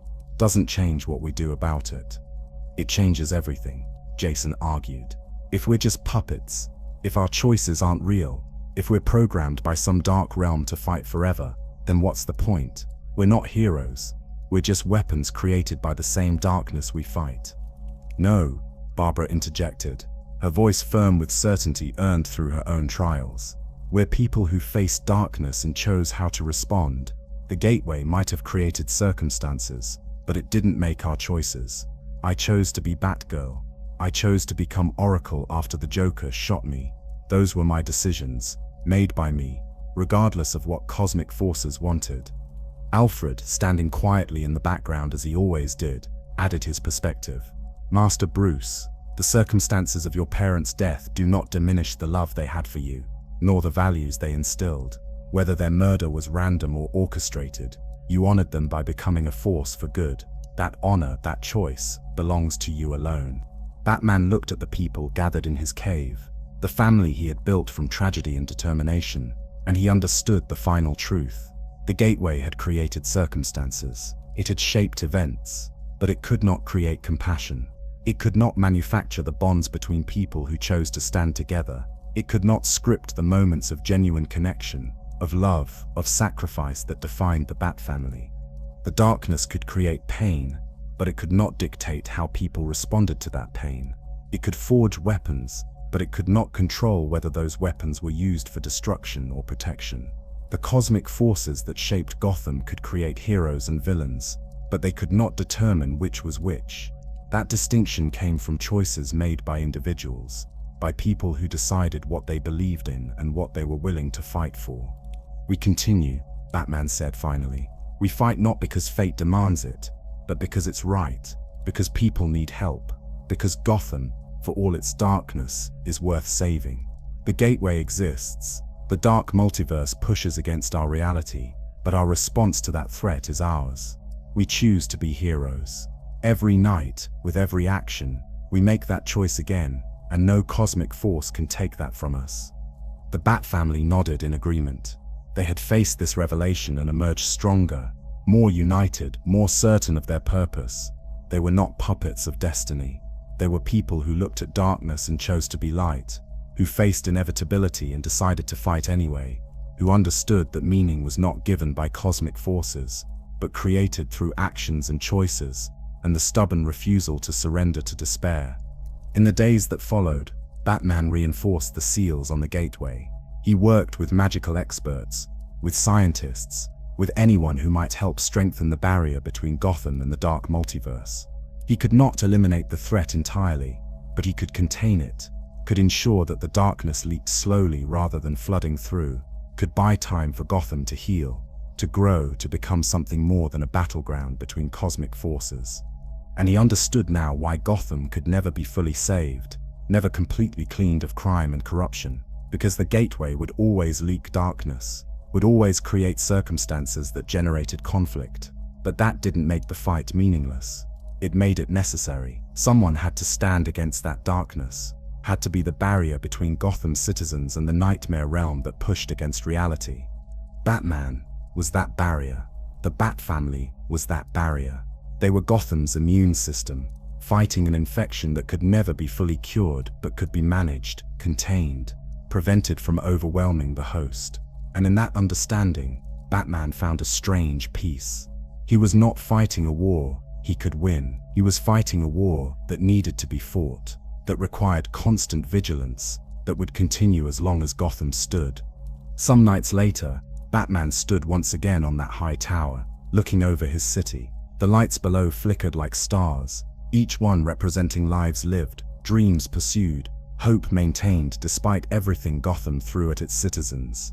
And Batman understood that those lights were what he fought for, not cosmic balance, not predetermined destiny, but the simple human desire for those lights to keep burning, for those lives to continue, for hope to survive one more night.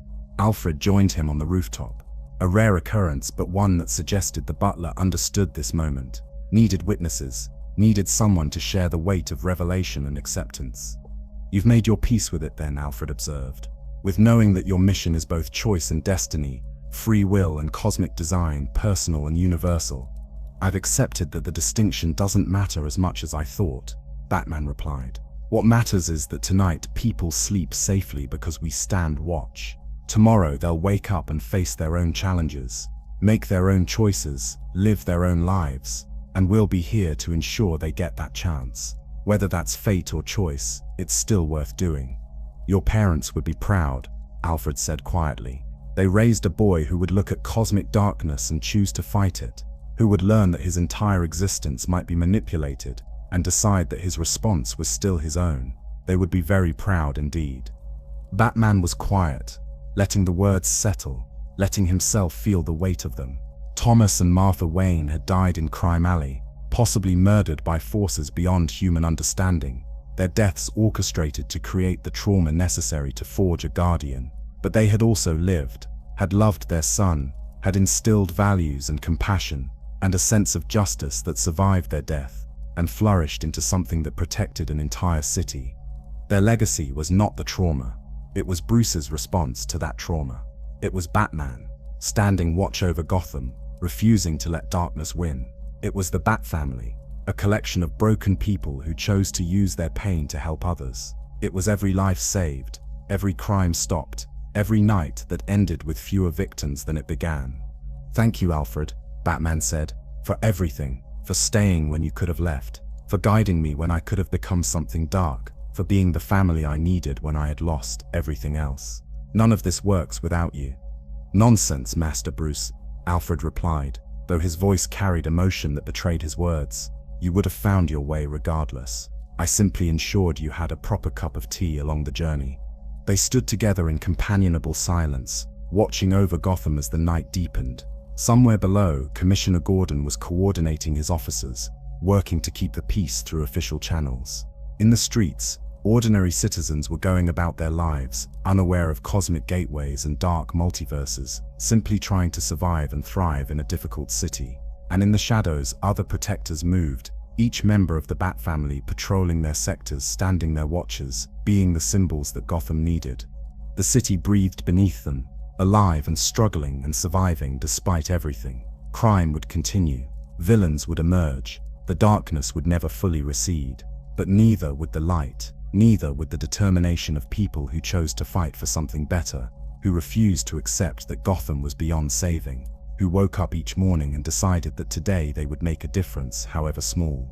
Batman understood now that his war would never end, but he also understood that wars were not measured by their endings but by their battles, by the ground defended, by the lives protected along the way. Victory was not defeating all crime. Victory was ensuring that one more child did not lose their parents in an alley, one more family made it home safely, one more person found hope in the darkness. And those victories, those small everyday triumphs, were worth the eternal vigilance, were worth the sacrifice, the pain, the burden of wearing the cowl, were worth standing between Gotham and the abyss, knowing that the abyss would push back, would test him, would try to break him as it had broken so many before. But Batman would not break, because he was more than the trauma that created him, more than the cosmic forces that shaped his existence, more than the symbol or the legend or the Dark Knight. He was Bruce Wayne, a man who looked at his greatest tragedy and decided it would not define him, would not break him, would not stop him from making the world better. He was Batman, and he would endure. The night was calm, a rare gift in Gotham. Batman savored it, knowing it wouldn't last, knowing that tomorrow would bring new challenges, new threats, new tests. But tonight, Gotham was at peace. The citizens slept safely, the Bat family stood watch, and high above the city, Batman and Alfred looked over their domain with the quiet satisfaction of shepherds who had guided their flock through another night. "Shall we return to the cave, Master Bruce?" Alfred asked eventually. "I believe there are casework files requiring your attention, and you've been standing in the wind for quite some time." "In a moment," Batman replied. "I just want to remember this, the city at peace, the family safe, the understanding that what we do matters, regardless of why we do it. I want to hold this moment, carry it with me through the battles to come." "Very well, sir," Alfred said, understanding as he always did. "I shall prepare some hot chocolate for when you return, and perhaps some of those cookies Master Dick enjoys. It seems a night for small comforts, for remembering that we are human beneath the masks, that we fight not as cosmic warriors, but as people who care deeply for other people." Batman nodded, and Alfred departed, leaving him alone with Gotham in the night. The city stretched endlessly, a living puzzle of light and shadow, hope and despair, constantly changing yet fundamentally the same. It was beautiful in its way, this wounded city, this battleground, this place that demanded everything and gave so little in return. But it was his city, his responsibility, his home, and he would protect it, not because fate demanded it, but because he chose to. Because somewhere in the darkness below, a child was sleeping safely who might not have without Batman's intervention. Because somewhere a family was whole who might have been shattered. Because somewhere someone looked at the bat signal in the sky and felt hope instead of fear. That was enough. That had to be enough. And Batman, standing watch over Gotham as he had for so many years and would for many more, decided that it was.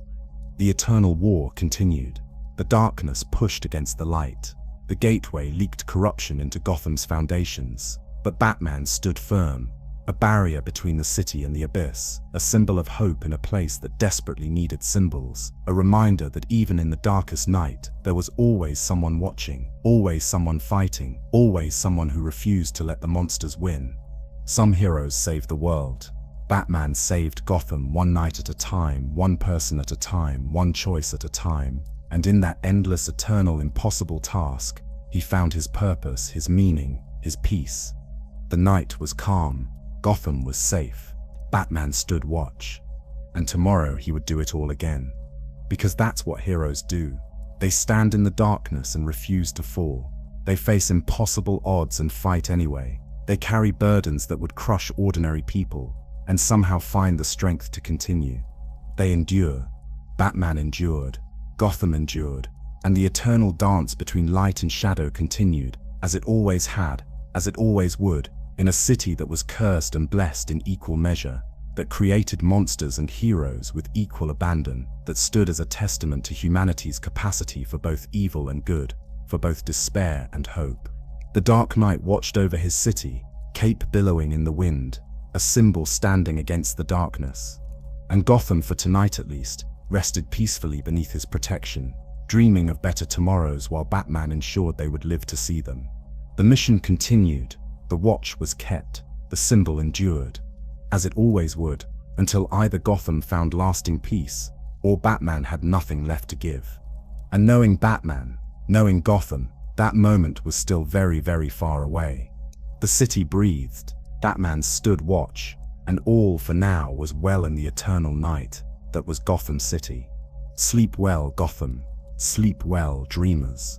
The Dark Knight keeps his vigil while you rest, standing between you and the darkness, ensuring that you wake to see another dawn.